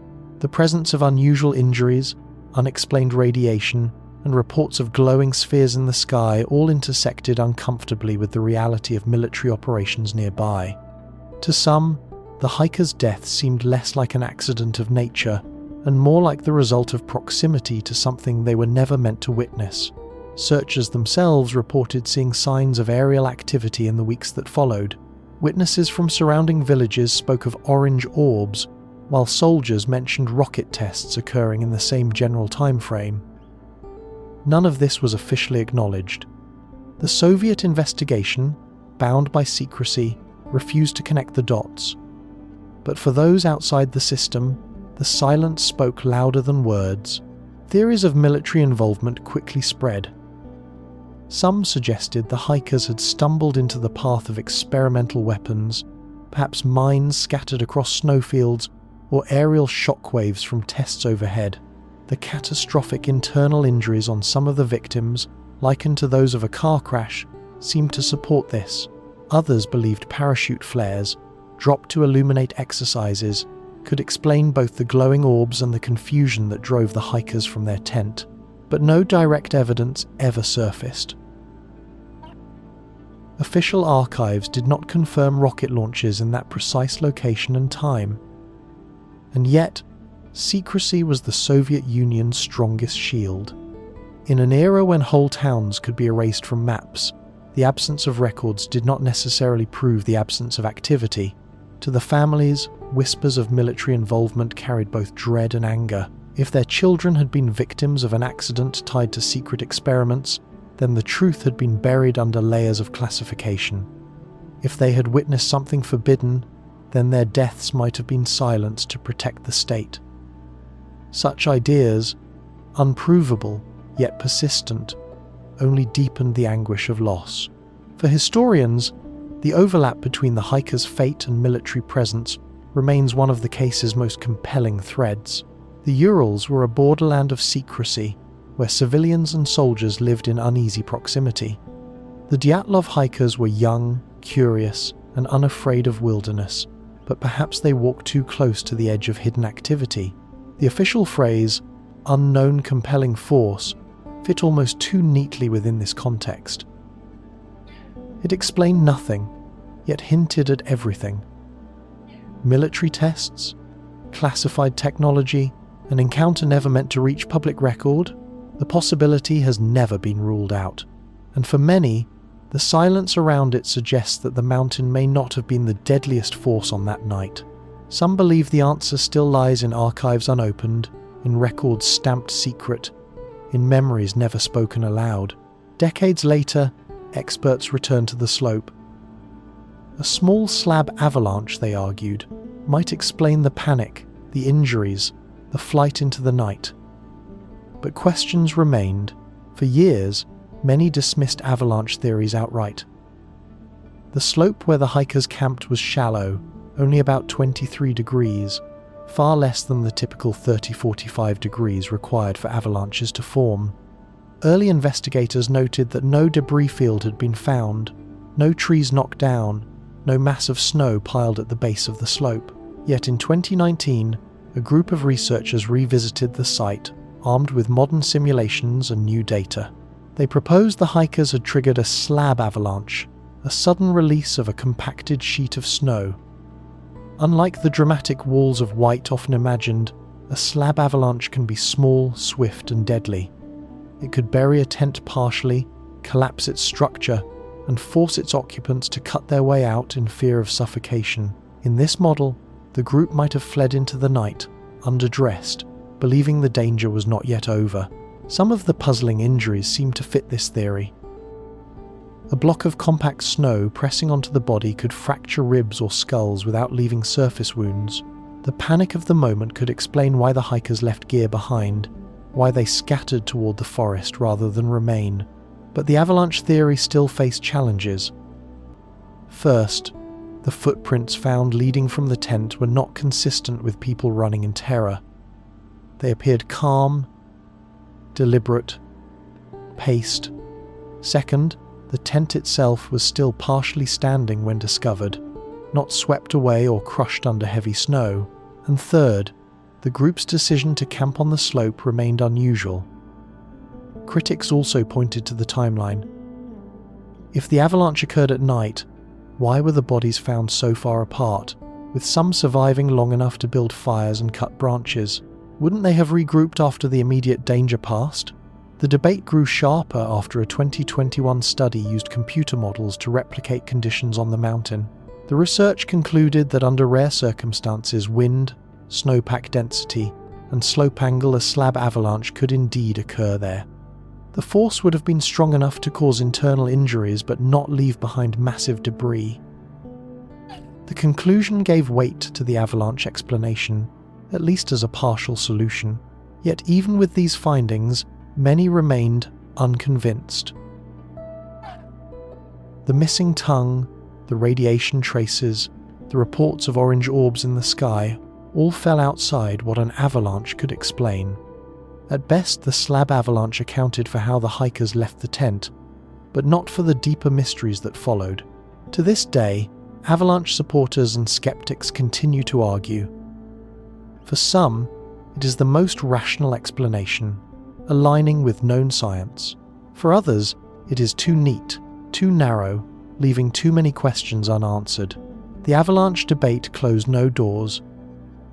Instead, it opened new ones into speculation, secrecy, and theories that stretched far beyond snow and wind. And from those debates, the field of possibilities widened into something stranger still. Scientists suggested Kármán vortex streets, wind patterns, producing infrasound below human hearing. Such waves could induce terror, driving the group into flight. The idea arose decades after the incident, as researchers searched for explanations that could link natural forces to human behavior.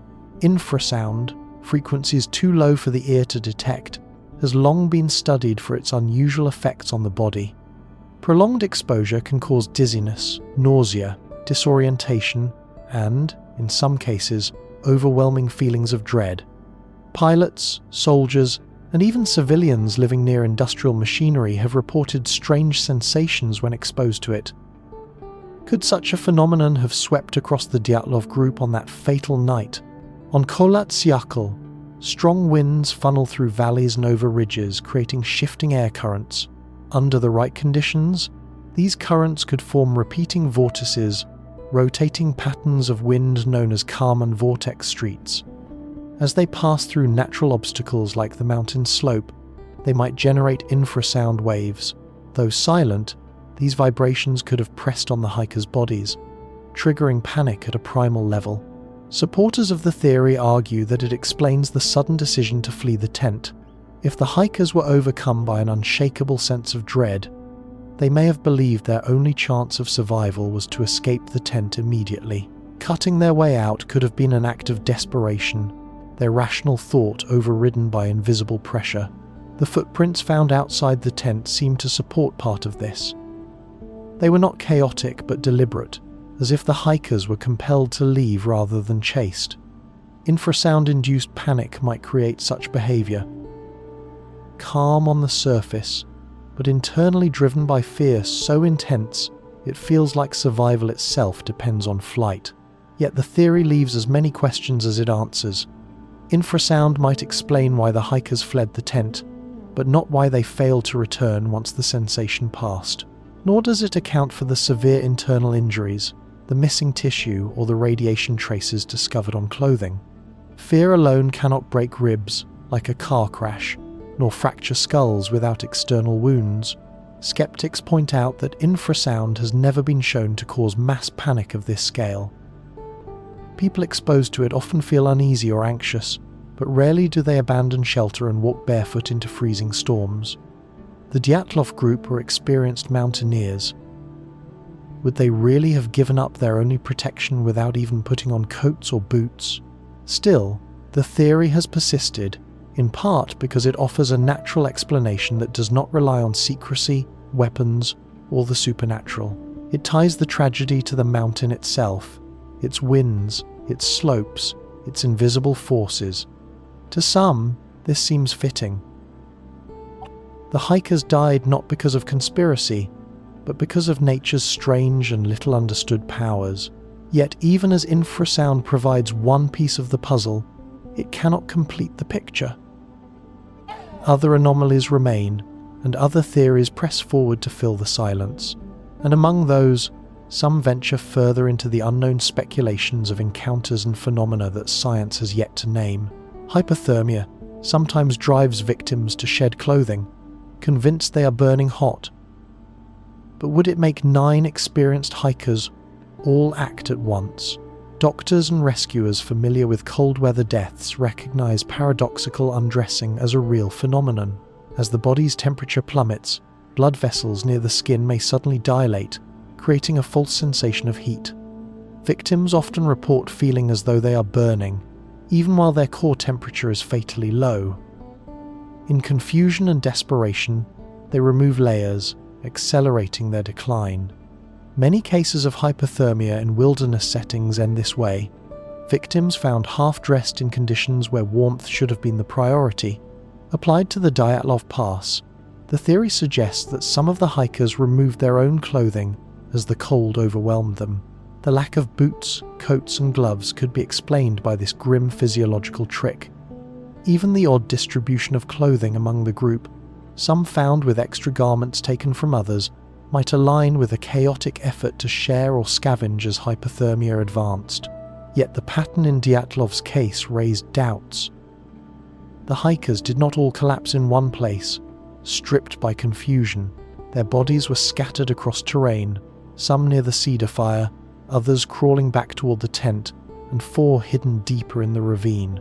The diversity of injuries, from fractured ribs to crushed skulls, suggested forces beyond simple cold exposure. Paradoxical undressing might explain partial nudity, but not catastrophic trauma. Furthermore, several members of the group were highly experienced in winter travel. Dyatlov himself had led multiple expeditions, many in equally harsh conditions. Others were seasoned skiers, accustomed to sleeping in sub-zero temperatures. While hypothermia can overwhelm anyone, the likelihood of 9 trained mountaineers simultaneously succumbing in identical fashion seems remote. Some researchers argue paradoxical undressing might have been a secondary effect. Perhaps the hikers fled the tent under duress, whether from avalanche fears, infrasound, or another unknown factor. In their weakened state, as hypothermia set in, paradoxical undressing could explain why some died with minimal clothing. In this version, it was not the cause of their flight, but a consequence of it. The scene under the cedar tree offered support. Doroshenko and Krivonishenko were nearly unclothed, their bodies burned by proximity to the fire, as though they had tried desperately to stay warm. Others, found later, wore pieces of their clothing, suggesting garments had been removed after death to help those still alive. The result was a patchwork picture, part paradoxical undressing, part scavenging for survival. Still, the theory cannot account for everything. It explains why some lacked clothing, but not why the tent was slashed from within, why they fled into the storm, or why internal injuries resembled forces more violent than frost. Paradoxical undressing adds one thread to the tapestry, but it does not weave the whole story. For some, this is the essence of the Dyatlov mystery. Each theory solves part of the puzzle, yet leaves another part untouched. Paradoxical undressing may illuminate why the hikers appeared underdressed, but the greater question, what forced them into the night in the first place, remains unanswered. And in the search for answers, attention turns to explanations more unsettling, still those that reach beyond the limits of ordinary science. Others believed the group met someone in the snow, escaped prisoners, hunters, or soldiers. But no extra footprints were ever found. From the earliest days of the investigation, suspicion fell on the possibility of human interference. The hikers' injuries were unusual, their behavior inexplicable, and the Soviet Union in 1959 was a place where hidden movements often went unrecorded. Could the group have stumbled upon something or someone that they were never meant to see? Rumors quickly took shape. In the forest surrounding the Urals, labor camps operated in secrecy. Stories circulated of prisoners who had escaped into the wilderness, desperate to survive at any cost. Others whispered about Mansi hunters, angered by the hikers trespassing on sacred land, and always, in the background, loomed the possibility of soldiers, patrolling or testing weapons in places civilians were not supposed to wander. Such ideas seemed to fit the violence of some injuries. Crushed ribs, fractured skulls, missing tissue, these could be imagined as the results of an attack, a struggle in the night. A confrontation might also explain why the group fled the tent in such haste, slashing their way out rather than calmly stepping into the cold. If outsiders had been present, fear of discovery or assault could have driven the panic, yet the evidence refused to support this. Searchers found no footprints beyond those of the 9 hikers themselves. The snow preserved impressions clearly, yet there were no signs of strangers approaching the camp or leaving it. The footprints that led down the slope were theirs alone, measured, deliberate, unaccompanied. Still, questions lingered. Could other tracks have been erased by the storm? Could snowdrifts have buried signs of a struggle? Some investigators noted that the group had been found scattered, as though separated by force rather than choice. But these observations remained speculative, never confirmed. Later accounts added another layer of intrigue. Several of the searchers admitted privately that they had been warned not to press certain questions, especially those pointing toward military involvement. If soldiers had been nearby, testing flares, rockets, or other technology, the presence of civilians could have been inconvenient. An accidental encounter might have led to tragedy, whether through direct conflict or exposure to dangerous conditions. The lack of footprints became the most stubborn obstacle to the secret encounter theory. If outsiders had been there, how had they left no trace? If violence had occurred, why were there no defensive wounds, no clear evidence of weapons? For families, the thought of their children meeting violent ends at human hands was unbearable. Yet for many, it was also more comprehensible than forces invisible or unexplained. An encounter with hunters, prisoners, or soldiers provided a narrative rooted in human choice, even if cloaked in secrecy. But the silence of the snow left the theory fragile. No outsiders were ever identified, no confessions ever surfaced, and the footprints remained the hikers alone. The mountain gave nothing away, and so the possibility of a secret encounter endures, haunting, plausible, but unproven. A shadow among the many shadows. Beyond that shadow lay even stranger explanations, whispers of visitors not from camps or barracks, but from the sky itself. Still others speculated. The Urals are rich in magnetic anomalies. Could the hikers have stumbled into a place where perception fractured, compasses spun, and time itself shifted? The Dyatlov Pass lies in a region long associated with strange reports. Geologists have documented magnetic variations across the Ural Mountains, where compasses can drift or spin without warning. Pilots have complained of instruments faltering when flying overhead. Locals speak of valleys where sound carries oddly, where footsteps echo in unusual ways, and where travellers lose all sense of direction. In such a landscape, it is not difficult to imagine fear arising from forces unseen.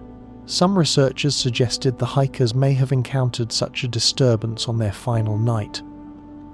If compasses failed, their sense of orientation could have collapsed in the storm. If electromagnetic anomalies were strong, they might have experienced dizziness, confusion, or even hallucinations. A few scientists have noted that exposure to fluctuating magnetic fields can, in rare cases, induce feelings of dread or distorted perception of time. Could this explain why 9 experienced hikers suddenly abandoned their tent? The idea of time slips goes further. Folklore in the region, both Mansi and Russian, speaks of moments when travellers vanish or reappear after hours they cannot account for. These stories, often dismissed as myth, describe places where time flows differently, where nights stretch unnaturally long or minutes vanish without memory. While unproven, they reflect centuries of human attempts to understand the strangeness of the Urals. Applied to Dyatlov, the theory paints an eerie picture. Imagine the group huddled in their tent, compasses spinning, strange lights flickering through snow, and an overwhelming sense that something was wrong with the world around them. If perception fractured, if minutes felt like hours, or silence seemed alive, they might have cut their way out, fleeing into a reality they no longer trusted. The blurred final photographs, showing streaks of light across the sky, feed into this speculation.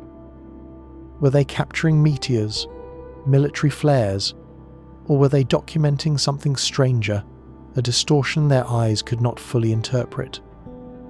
To those who believe in time slips, the photos are fragments of an experience outside normal perception.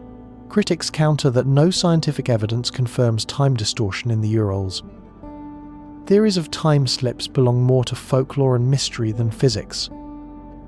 Still, the Dyatlov case blurs those boundaries. Too many details, the panic, the lights, the fractured sense of events seem to resonate with the language of lost time. For families of the victims, such explanations offer little comfort. Whether avalanche, military test, or anomaly of nature, nothing restores what was lost. Yet for storytellers, researchers, and those who walk the slopes today, the idea that time itself may have faltered on that night remains one of the most haunting possibilities. The Urals have always carried whispers of the uncanny, and as the Dyatlov Pass tragedy entered legend, it became bound to those whispers woven into the same fabric of folklore that tells of vanished hunters and shifting shadows in the snow. And so, the trail of speculation leads naturally to those older voices. The eyewitness accounts and local traditions that gave the mountain its name long before 1959. The local Mansi spoke of spirits dwelling on Kolatsiakal, warning outsiders not to stay overnight. To them, the deaths were no surprise. For centuries, the Mansi people lived among the ridges and forests of the northern Urals. Hunters, reindeer herders, and keepers of oral tradition, they carried knowledge of the land that outsiders often ignored. Mountains were not simply stone and snow. They were alive with presence. Some were considered sacred, places of balance and protection. Others, like Kolatsiakal, were marked by fear, associated with danger and death. The name itself, Kolatsiakal, translates as Mountain of the Dead. According to oral history, it was not chosen lightly. Generations before, hunters had vanished on its slopes. Their bodies never returned. Families remembered these losses as warnings. To camp upon the mountain was to invite the spirit's attention. To stay overnight was to risk never leaving. When the Dyatlov tragedy reached the Mansi communities, the reaction was not disbelief, but grim recognition. To them, the mountain had acted as it always had. Outsiders had ignored the old cautions, and the mountain had taken its toll. Investigators, trained in science and law, searched for causes in weather patterns, avalanches, and radiation. But for the Mansi, the explanation was simpler. The hikers had trespassed on forbidden ground. Their legend spoke of shadowy presences that moved through the snow, sometimes heard in the wind, sometimes seen in flickering lights. Hunters told of footsteps that echoed behind them, even when they walked alone. There were stories of travelers losing all sense of direction, circling endlessly until exhaustion overcame them. Others spoke of sudden fear, an unshakable dread that descended without warning, forcing even the bravest to retreat. Such stories, passed down through generations, served as both cultural memory and practical guide. They reminded hunters of real dangers, whiteouts that erased trails, storms that struck without warning, magnetic anomalies that disoriented travelers. What outsiders labeled superstition was often survival knowledge, coded in myth. Still, the connection to the Dyatlov case unsettled even the Mansi. 9 educated, experienced hikers perished in ways that mirrored the legends too closely. Abandoned tents, scattered bodies, injuries without clear cause all resonated with tales of the mountain spirits. Some villagers whispered that the hikers had angered unseen forces by cutting wood from sacred trees or by mocking the spirits in their songs.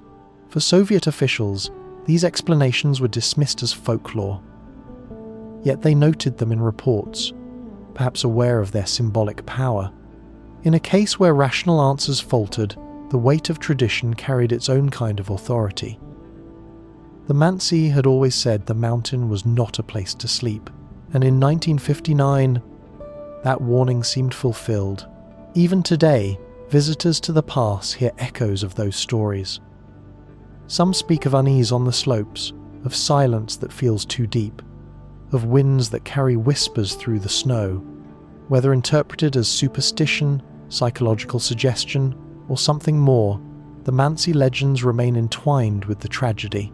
To them, the Dyatlov hikers were not the first to be claimed by the Mountain of the Dead, and, in their view, they will not be the last. Searchers interviewed Mansi hunters who had seen fireballs streaking above the mountains that winter. Their stories echoed across decades. When investigators combed the slopes of Kolatsiakal in the weeks after the tragedy, they did not only examine the bodies and the tent, they also listened to those who had lived their lives in the surrounding wilderness. Among them were Mansi reindeer herders, men who spent months moving with their animals across frozen valleys, watching skies, rivers, and ridges with unblinking attention. Their accounts added yet another layer of strangeness to the Dyatlov mystery. Several hunters described seeing glowing fireballs during the winter of 1959. They were not meteors in the familiar sense, brief flashes that vanish in seconds. These lights lingered, moving slowly across the horizon, sometimes changing direction before fading away. Witnesses recalled them as spheres of orange or reddish light, bright enough to illuminate the snowfields below. Some described them as silent, others said they carried a low hum, like distant thunder muffled in the clouds. What made their testimony resonate was the timing. The fireballs were seen on the very nights the hikers were believed to have met their end. For the Mansi, this was not surprising. Lights in the sky were often tied to omens, signals of misfortune. For Soviet investigators, however, these stories raised uncomfortable possibilities. If the hunters were correct, the deaths of the hikers coincided with aerial phenomena no one could easily explain. The testimonies were carefully recorded, but in official files they were often downplayed or reframed. Some reports suggested the lights could be explained by rocket tests, parachute flares, or meteor showers. yet no documented launches were admitted for that location or date. And still the stories persisted, passed along from herders to their children, carried forward through memory and repetition. In later decades, when the case was reopened, those same testimonies resurfaced. Elders recalled the winter of 1959 as one of unease, when lights crossed the sky and the mountain seemed restless. To them, the fireballs were no coincidence. They were part of the same chain of events that drove 9 young hikers from their tent into the snow. Skeptics noted the fallibility of memory, the tendency of oral accounts to shift with time, but the consistency of the descriptions, glowing orbs, deliberate movement, the silence of their passage struck many researchers as compelling. The herders had no reason to invent such stories. They spoke of what they had seen, night after night, under the same skies their ancestors had watched for generations. For modern investigators, the testimonies of the Mansi remain among the most intriguing eyewitness accounts connected to the Dyatlov Pass. They link local tradition with documented mystery, weaving folklore and fact into a single thread. Whether the fireballs were meteors, flares, or something beyond classification, their presence in the story endures, and as those glowing spheres hovered in memory, they left one haunting question behind. If the hunters on the valley floor saw them, did the hikers on the mountain see them too? Other hikers in the Urals described hearing booming sounds in the sky and feeling vibrations beneath the snow. None could explain it. Though Dyatlov Pass is the most infamous mystery of the Urals, it was not the only account of strange events reported there. In the years before and after 1959, other expeditions returned from the same wilderness with unsettling stories. Some spoke of rumbling noises that rolled across the ridges, as though distant artillery were firing in the clouds. Others recalled the ground trembling beneath their tents, vibrations that felt like the earth itself was breathing. One such account came from a group travelling in the Urals only weeks after the Dyatlov tragedy. They reported being woken at night by a loud, low-frequency boom, followed by a strange glow on the horizon. The snow beneath them shook slightly, not enough to topple equipment, but enough to leave every member of the party alert and uneasy. They found no evidence of avalanches, no signs of collapsing ice. By morning, the glow had faded, leaving only questions. Another expedition in later years described a night of unusual silence, broken by what they called skyquakes.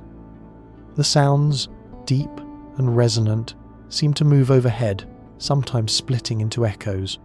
No storms followed, no thunder rolled. Yet the booming continued for nearly an hour.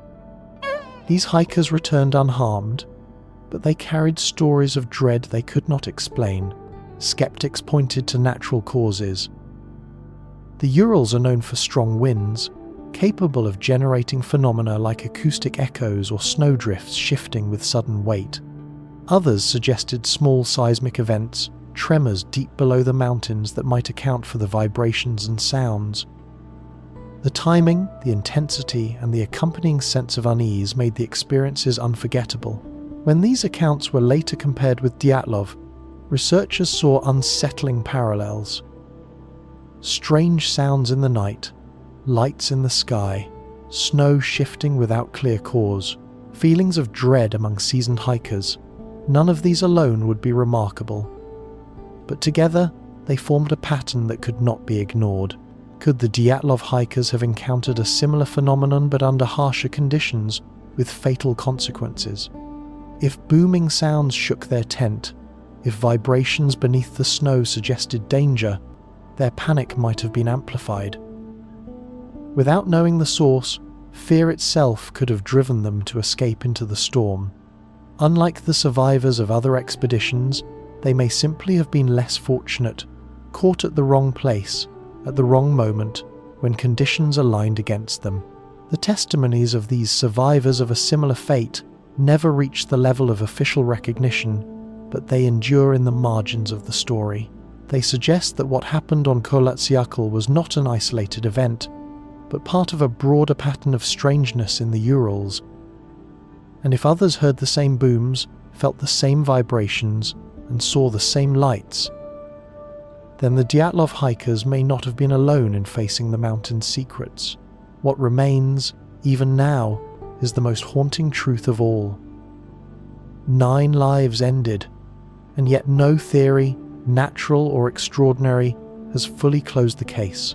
In the 1,990 seconds, once sealed Soviet files were released. They revealed conflicting reports, missing photographs, and strange edits in witness statements.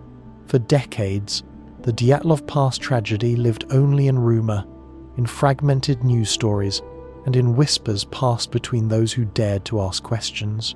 The official verdict, an unknown compelling force, was never enough, yet it stood unchallenged. Only after the collapse of the Soviet Union did the chance arise to see what lay behind those locked doors. When the archives opened in the early 1,990 seconds, researchers, journalists, and surviving family members pored over hundreds of pages of long-hidden files. What they found did not bring clarity, it brought more doubt. Some photographs were missing from the hikers' recovered cameras, frames that had once been catalogued in the investigation but no longer appeared in the record. In other places, negatives were scratched or overexposed, their contents obscured. Witness testimonies, too, carried strange gaps. Statements seemed partially edited, with sentences crossed out or replaced. Certain references to lights in the sky or unexplained sounds were toned down, rewritten in careful bureaucratic language. Even the timeline of the search appeared inconsistent. Dates conflicted between reports. One investigator wrote that the bodies were found on a certain day, while another recorded a different one entirely. The order of discoveries, the distances measured, the clothing catalogue's small details shifted from one account to another, as though the official record had been rearranged to fit a narrative, rather than to reveal the truth. For families who had waited 30 years, the revelations were bitter. They had hoped the archives would confirm what had happened to their children, or at least close the distance between rumour and fact. Instead, they found only shadows of answers, hints that pieces of the puzzle had been removed or withheld. Historians studying the files noted that some contradictions might have arisen from chaos rather than conspiracy.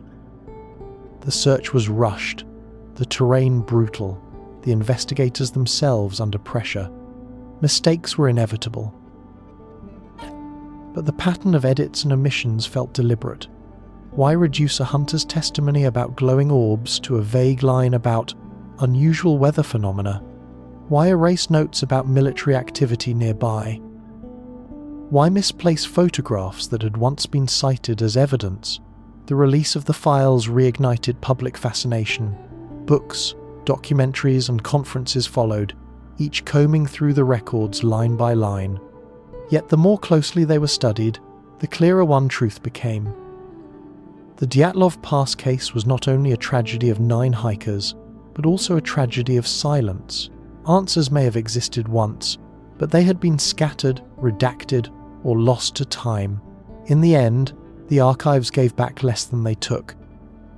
They confirmed secrecy, revealed contradictions, and deepened the mystery. But they did not solve it. The mountain remained mute, the snow still holding its secrets. And so the story of Dyatlov Pass closes as it began, not with certainty, but with silence. A silence that invites each listener to wonder, was it nature? Was it human?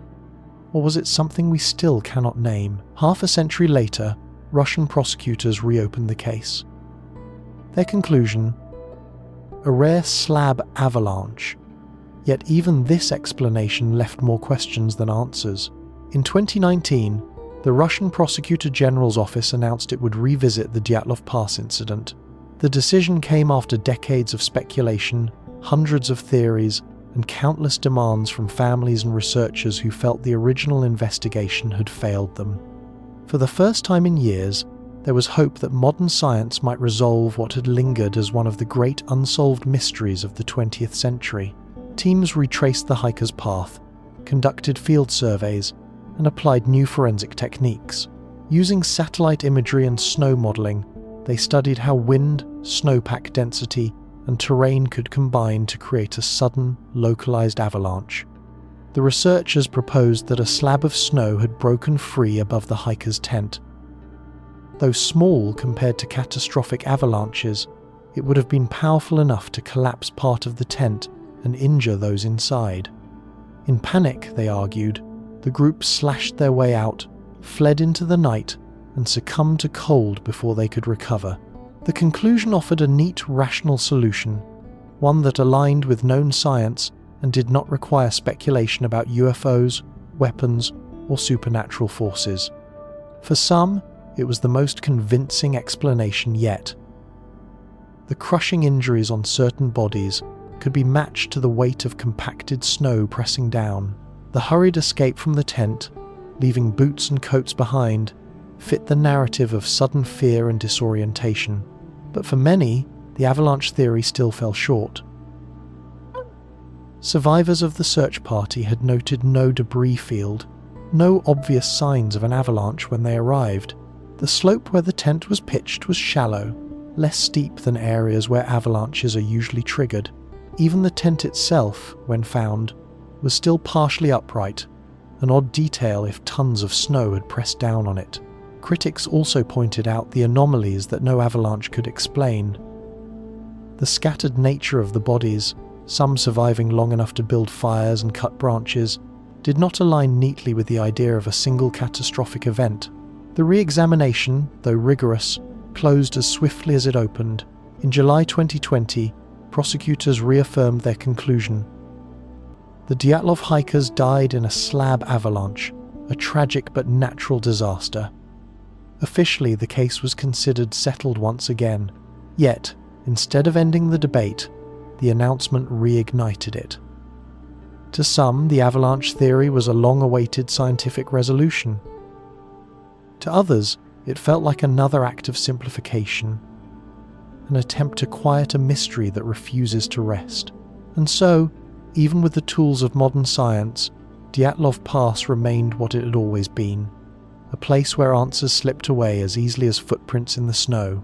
The mountain, silent and vast, still holds its secrets. Doctors reviewing the injuries noted crushing trauma without soft tissue damage, something rarely seen outside controlled pressure chambers.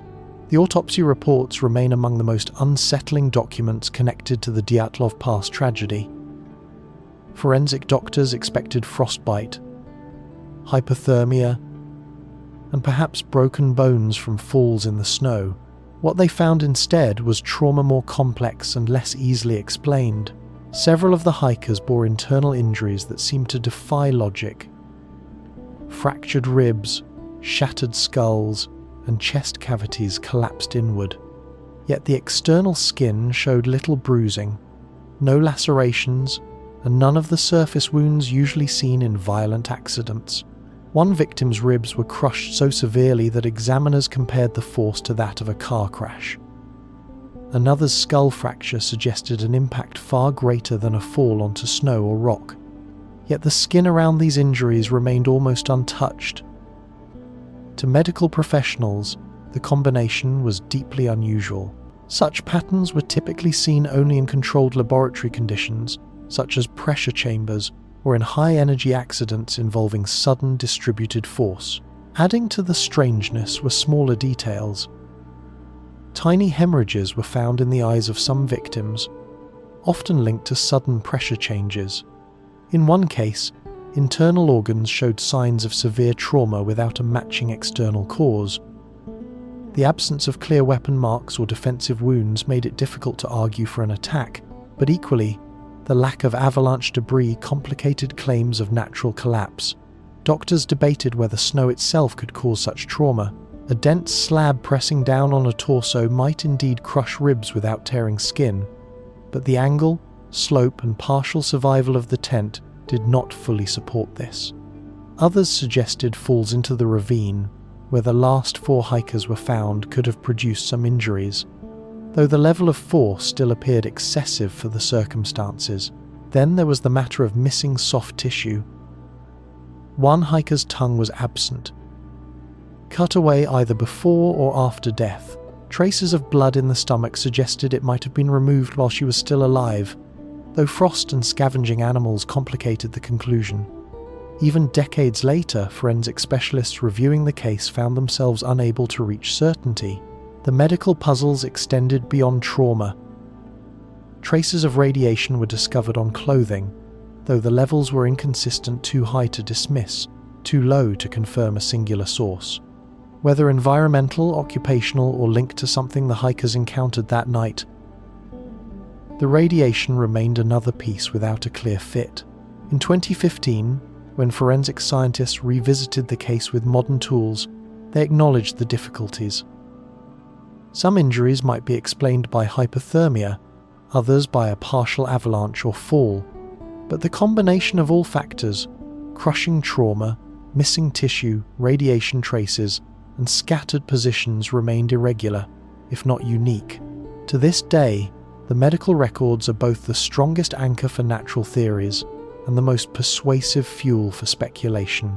They show not just death by cold, but death marked by force, mystery, and absence. The doctors could not close the case in 1959, and even modern medicine has not done so.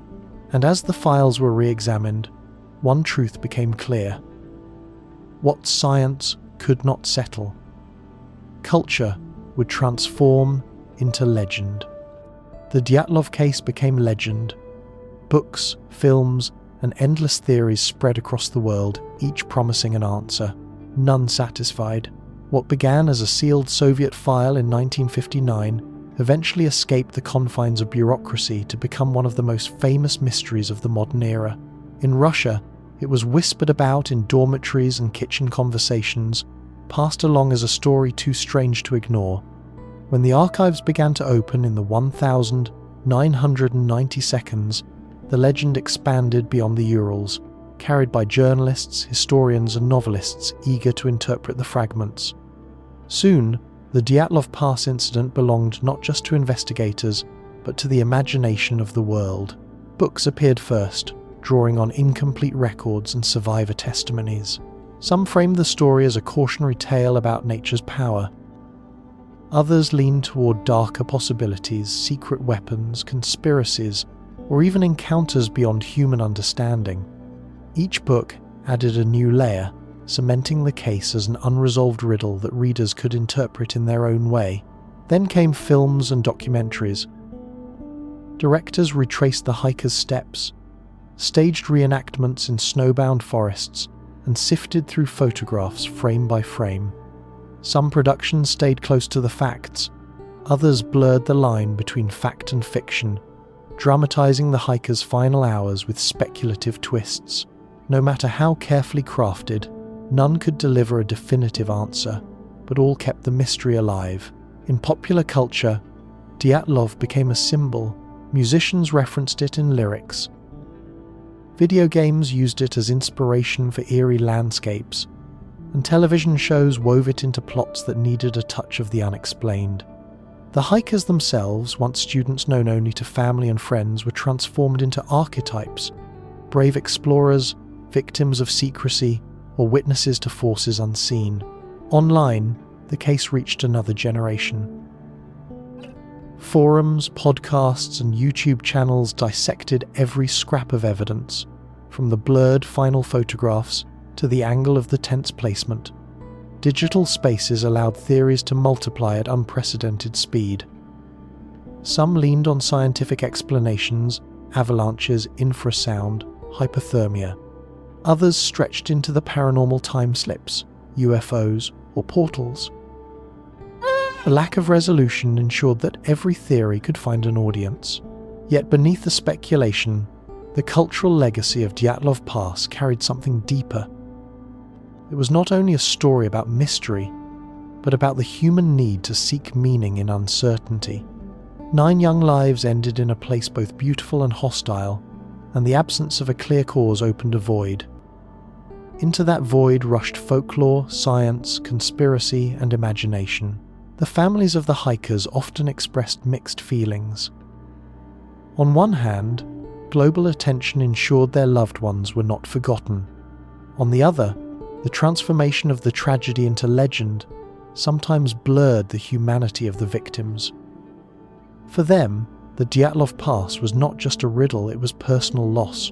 Still, the legend endures, perhaps because it reflects something universal. It is a story of courage, of fragility, and of the limits of human knowledge.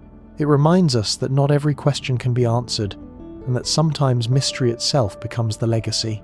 And as books close and screens fade, the mountain remains silent, snowbound, and eternal, holding its secrets just beyond reach. For the parents who buried their children, unknown compelling force was not enough. They wanted truth, but the mountains gave only silence. When news of the Dyatlov tragedy reached Sverdlovsk in 1959, grief spread faster than official explanations. Mothers and fathers who had entrusted their sons and daughters to the expedition now faced a loss that words could not mend. They waited for clarity, for investigators to explain why 9 young lives ended on a slope they had set out to conquer with such optimism. Instead, the families received a phrase clinical, evasive and haunting: death caused by an unknown compelling force. For the parents, the phrase was unbearable. It suggested something powerful had happened, yet offered no substance, no path to understanding. In their apartments and kitchens, they asked the same questions over and over. Why did their children flee the tent? What broke their bones without breaking skin? What force left them scattered across the mountain in silence? Some families accepted that natural causes, an avalanche, hypothermia, exhaustion might be to blame. But others could not reconcile the official account with the condition of the bodies. They saw the missing tongue, the crushed ribs, the radiation, and wondered if their children had been caught in something darker, something hidden by the state. For decades, letters were written to officials, requests made for the case to be reopened.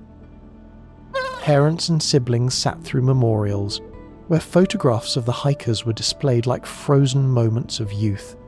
Yet no answers came. The silence from authorities echoed the silence of the mountain itself. By the 1,990 seconds, many of the parents had passed away, never receiving the clarity they sought. Their children remained young forever in photographs, ski poles in hand, smiling against the snow. The weight of unanswered questions fell to brothers, sisters, and later, grandchildren who carried the search forward. For these families, Dyatlov Pass was not a legend or a puzzle for books and films. It was a wound. Theories of UFOs, weapons, or time slips held little comfort. They wanted facts, certainty, something that could be held in hand rather than speculated in whispers. What they received instead were decades of contradictions, missing files and shifting explanations. Even the 2019 re-examination, which pointed to a slab avalanche, left families divided. Some were willing to accept the conclusion as closure, a scientific answer to years of speculation. Others saw it as another attempt to simplify what had never been simple. The phrase slab avalanche joined unknown compelling force as another official label that explained too little. At memorials held each February, candles flicker against the winter night. Names are read aloud, flowers laid at monuments, and the silence stretches on. For the families who remain, the mountain still holds their loved ones, not just in memory, but in mystery. And so, more than 60 years later, the parents' questions echo into the present. Because when truth never arrives, grief never truly ends. On the slope today, a memorial stone carries their names. Skiers still stop to place flowers against the snow. The granite marker stands weathered by wind and ice, yet steady against the silence of the Urals. Carved into its face are the names of 9 young people whose lives ended on the frozen ridge in February 1959. For locals and visitors alike, it is more than a monument. It is a reminder that behind the mystery, behind the theories, were students with dreams, friendships, and futures cut short.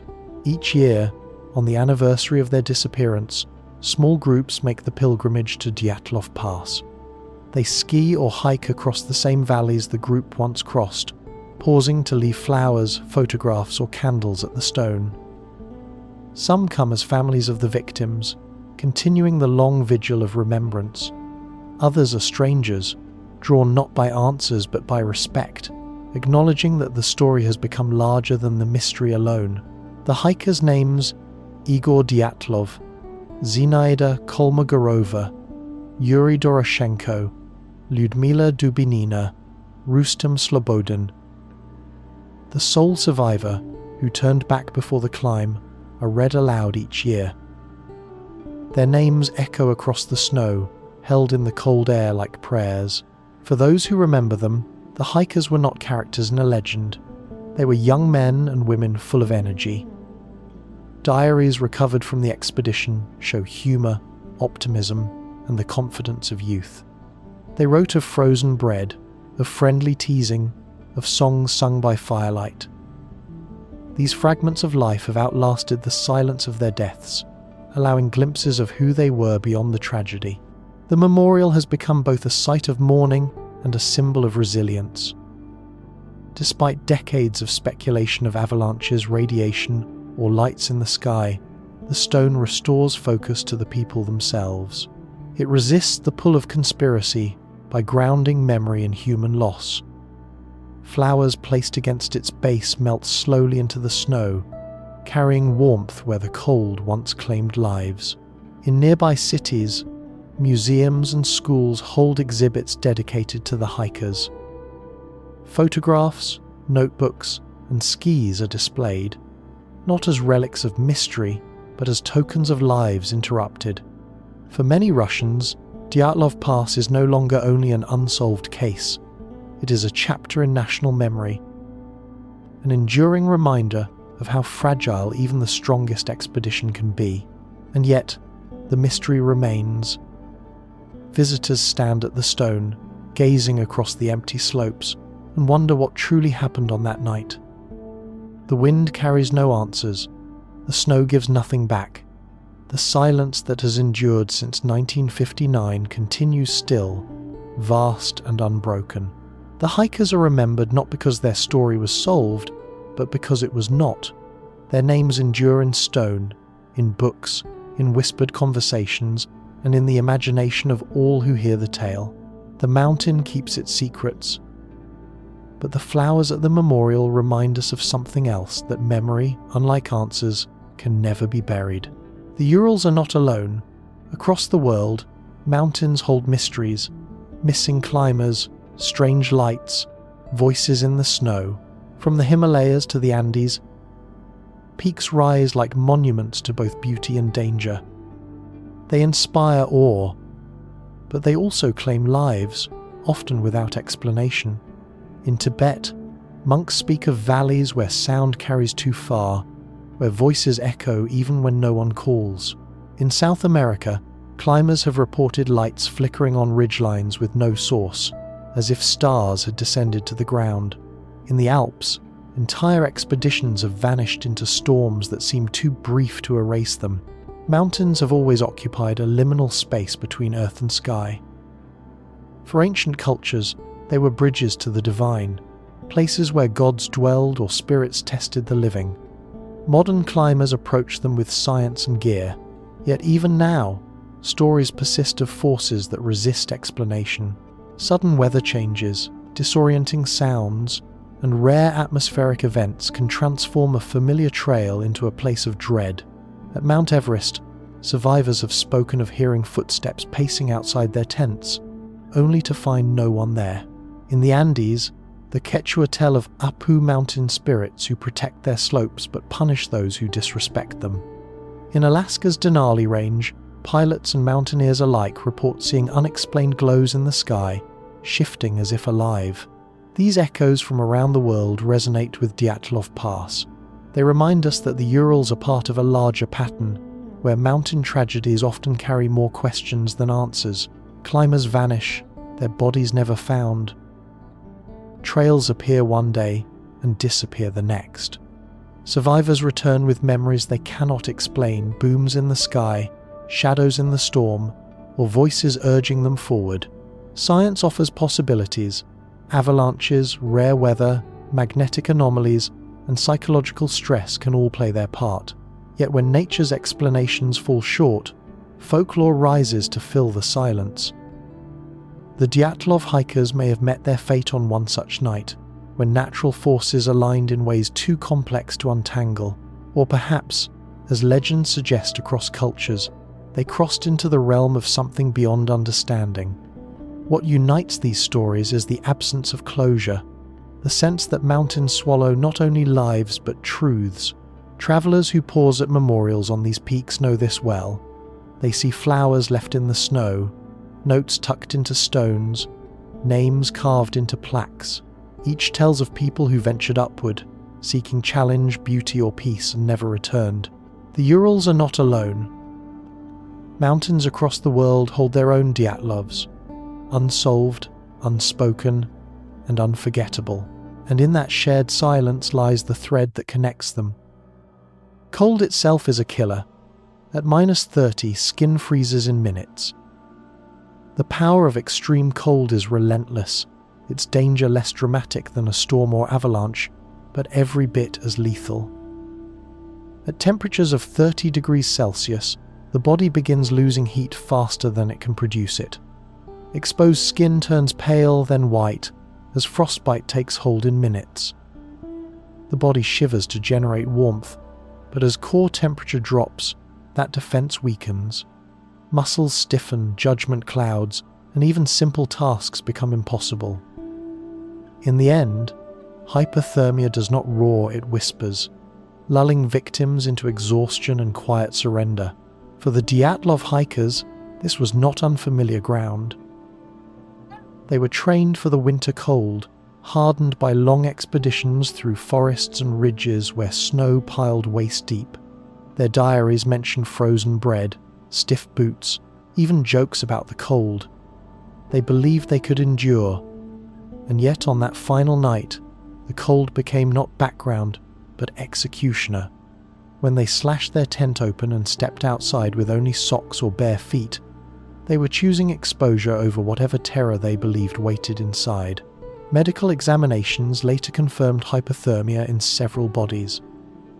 The two men beneath the cedar tree had burned their hands tearing branches to build a fire, a futile struggle to hold death at bay. Dyatlov himself was found facing the direction of the tent, as if crawling towards shelter he would never reach.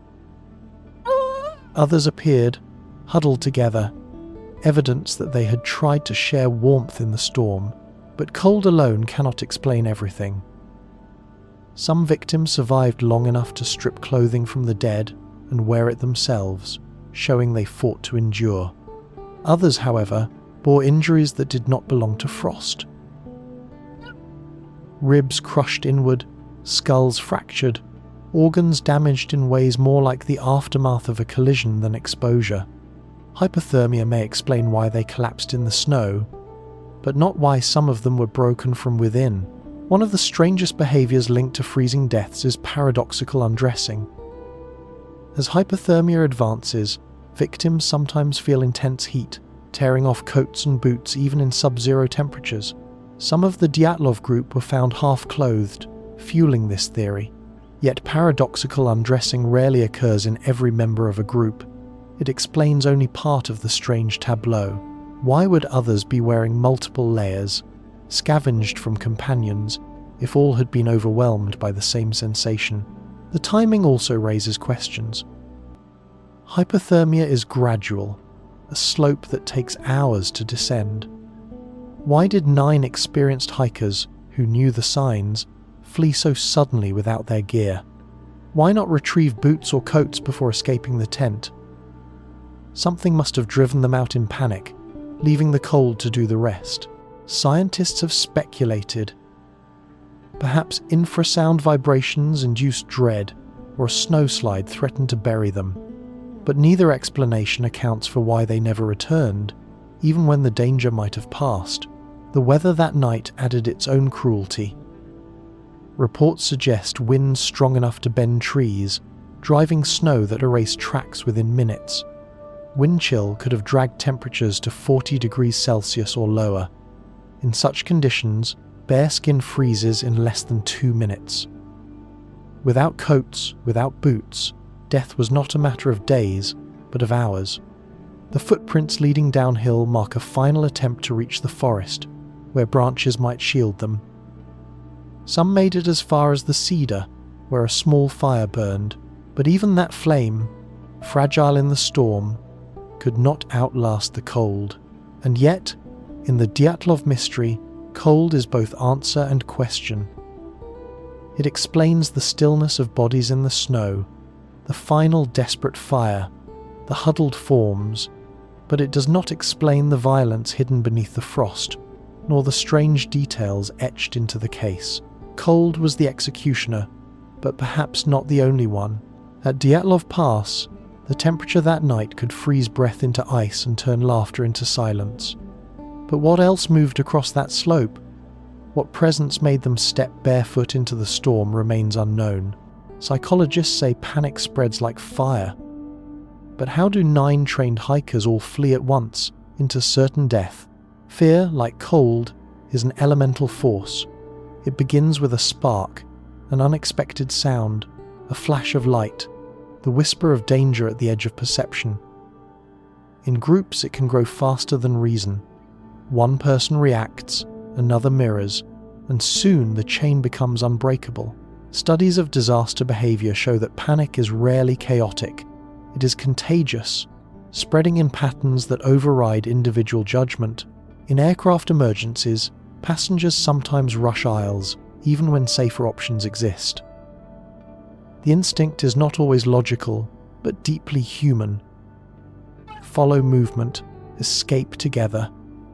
Psychologists call it herd panic, where survival reflexes overwhelm rational thought. Applied to Dyatlov Pass, the theory suggests that something, an avalanche warning, a booming sound, strange lights in the sky ignited fear inside the tent. In seconds, the group may have reached the same conclusion: stay and risk immediate death, leave and hope to survive outside. Once that decision spread, hesitation would vanish. They cut their way out, abandoning boots, coats, and supplies, because the greater fear in that moment was not the cold, it was whatever loomed outside or above. But here, the science of fear collides with the puzzle of experience. The Dyatlov hikers were not novices. They had faced storms before, endured frost and fatigue, and trained to keep calm under pressure. Their diaries show a group bonded by humour and resilience. For such a team to surrender instantly to panic suggests a trigger of unusual weight. Ordinary fear might scatter individuals, but extraordinary fear, unseen, unmeasured, was required to drive them all into the night at once. Researchers examining group psychology note that panic can also arise from sensory distortion. Loud infrasound, as suggested by the Kármán vortex theory, could induce dread so overwhelming that the group perceived an invisible threat. Sudden lights in the sky might have convinced them that danger was not natural at all. Even the collapse of a small snow slab against the tent could have triggered the impression of imminent burial, prompting immediate flight. Yet each explanation meets resistance. Why, if the panic was overwhelming, did the footprints leading from the tent appear calm and deliberate? Why were they not scattered in every direction, but aligned as if the group moved together with control? Psychologists argue that panic can take many forms. It is not always chaos. Sometimes it is a quiet surrender, a shared certainty that the only chance is to move now, fast, and together. There is also the matter of what happened afterward. Panic may have driven the hikers from the tent, but why did they not return? Even in terror, survival instinct should have drawn them back to boots, coats, and shelter once the first moment passed. Unless, of course, the fear itself did not end. Perhaps whatever triggered the exodus remained present sounds, lights, or sensations that continued long enough to keep them away. The science of fear explains how minds can break under pressure, but it does not answer what applied that pressure on Paradoxical. The hikers fled as though pursued, yet no pursuer was ever found. And in that gap between what fear does and what caused it, rests the heart of the Dyatlov mystery. Even now, the pass carries a heavy quiet. Hikers describe unease, as if the snow itself remembers. The Ural Mountains are not known for grandeur like the Himalayas or the Alps. They are older, worn down by time, their ridges softened under endless layers of snow. Yet on Paradoxical, the mountain of the dead, the silence feels different. Travelers say the wind hums in strange tones, as though carried through hidden corridors of ice. The snow does not merely blanket the earth, it smothers it, swallowing sound until footsteps vanish the moment they are made. Those who have retraced the Dyatlov group's route describe an atmosphere they struggle to put into words. They speak of walking through an open expanse and feeling watched. They note the absence of animal tracks, the stillness of trees as if the forest itself were holding its breath. At night, under the aurora or the faint shimmer of starlight, the hush deepens into something almost physical. Silence presses on the ears like weight, so heavy that one feels the need to whisper, even when alone. Searchers in 1959 felt it too. Hardened men, used to the wilderness, admitted privately that it was difficult to remain there. They could face storms, predators, and hunger, but what unsettled them was the quiet. The tent, torn open from within, lay half buried in snow. Footprints trailed downhill in single file, vanishing into the trees. Bodies appeared where no one expected them, beneath a cedar, along the slope, in a ravine. Yet what disturbed the rescuers most was not only what they found, but what they felt. The silence seemed to throb with withheld knowledge, as if the mountain had seen everything and chosen to keep it secret. Psychologists have studied the effects of silence in extreme environments. In places stripped of familiar sound, no birdsong, no rivers, no voices, the brain begins to create its own. People report hearing whispers, music, or phantom footsteps. On polar expeditions, explorers sometimes describe a sense of presence. Silence becomes not emptiness, but a canvas where the mind paints its own fears. Perhaps the sense of memory on Dyatlov Pass is no more than this: the natural effect of human perception in a void. Yet rational explanations do not erase unease. For those who stand there, the silence feels personal. It carries weight because of what happened. 9 young lives ended here in confusion and terror, leaving behind evidence that raised more questions than answers. The mountain has become more than landscape. It is a monument. Visitors cannot help but read meaning into its stillness, layering the silence with memory and grief. The Mansi people, who named the mountain centuries before, always spoke of places where spirits dwelled. They believed some slopes demanded respect, and those who failed to give it invited danger. Outsiders may hear only folklore, but on Paradoxical, the line between story and sensation grows thin. To feel the silence is to wonder if the Mansi were not simply speaking in metaphor. Every February, small groups return to the pass for memorials. They ski across valleys, pause at the stone carved with the hikers' names, and leave flowers against the snow. In those moments, the silence deepens further. It becomes not just the absence of sound, but the presence of memory. Survivors, relatives, and strangers alike describe the same impression that the mountain listens but does not answer. And so the silence continues. It is not broken by Avalanche models, nor by military files declassified decades too late. It does not yield to documentaries or books or whispered theories. The wind blows, snow falls, hikers come and go, but the silence remains, unshaken and immovable. Perhaps this silence is the true heart of the Dyatlov mystery. Avalanches, radiation, or fear may each explain pieces of the puzzle, But what lingers longest is not certainty, it is absence. The mountain swallows not only sound, but truth. And maybe that is the final unease. That the quiet on Dyatlov Pass speaks louder than any theory ever could. In the end, the Dyatlov Pass incident resists every neat explanation.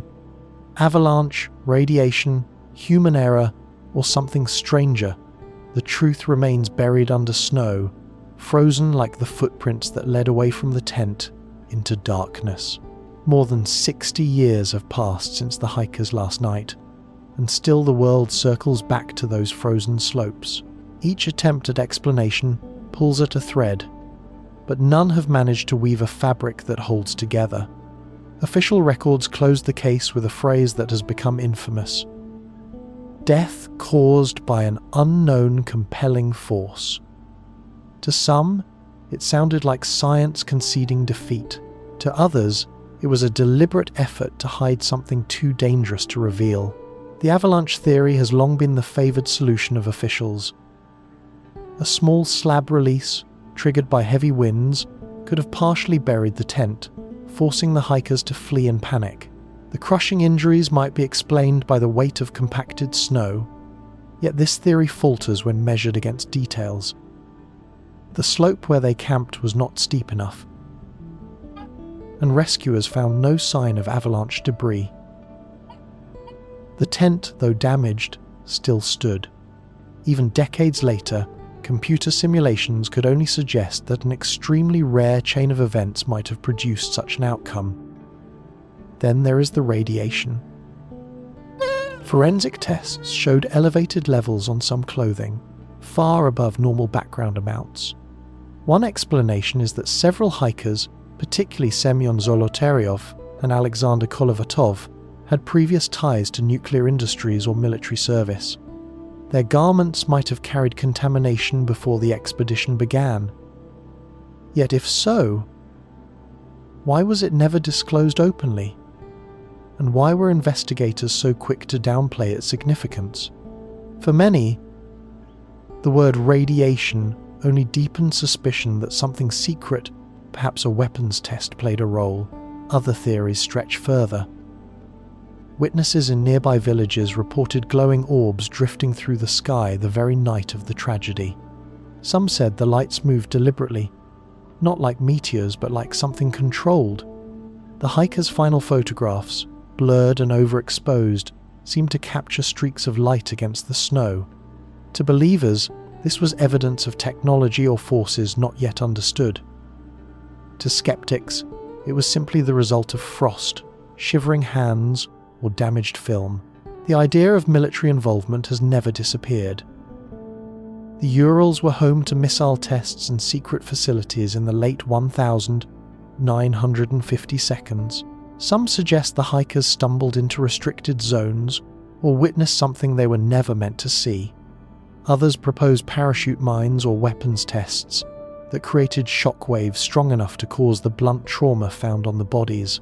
Yet again, no physical evidence was ever produced, only whispers, missing files, and the lingering opacity of Soviet secrecy.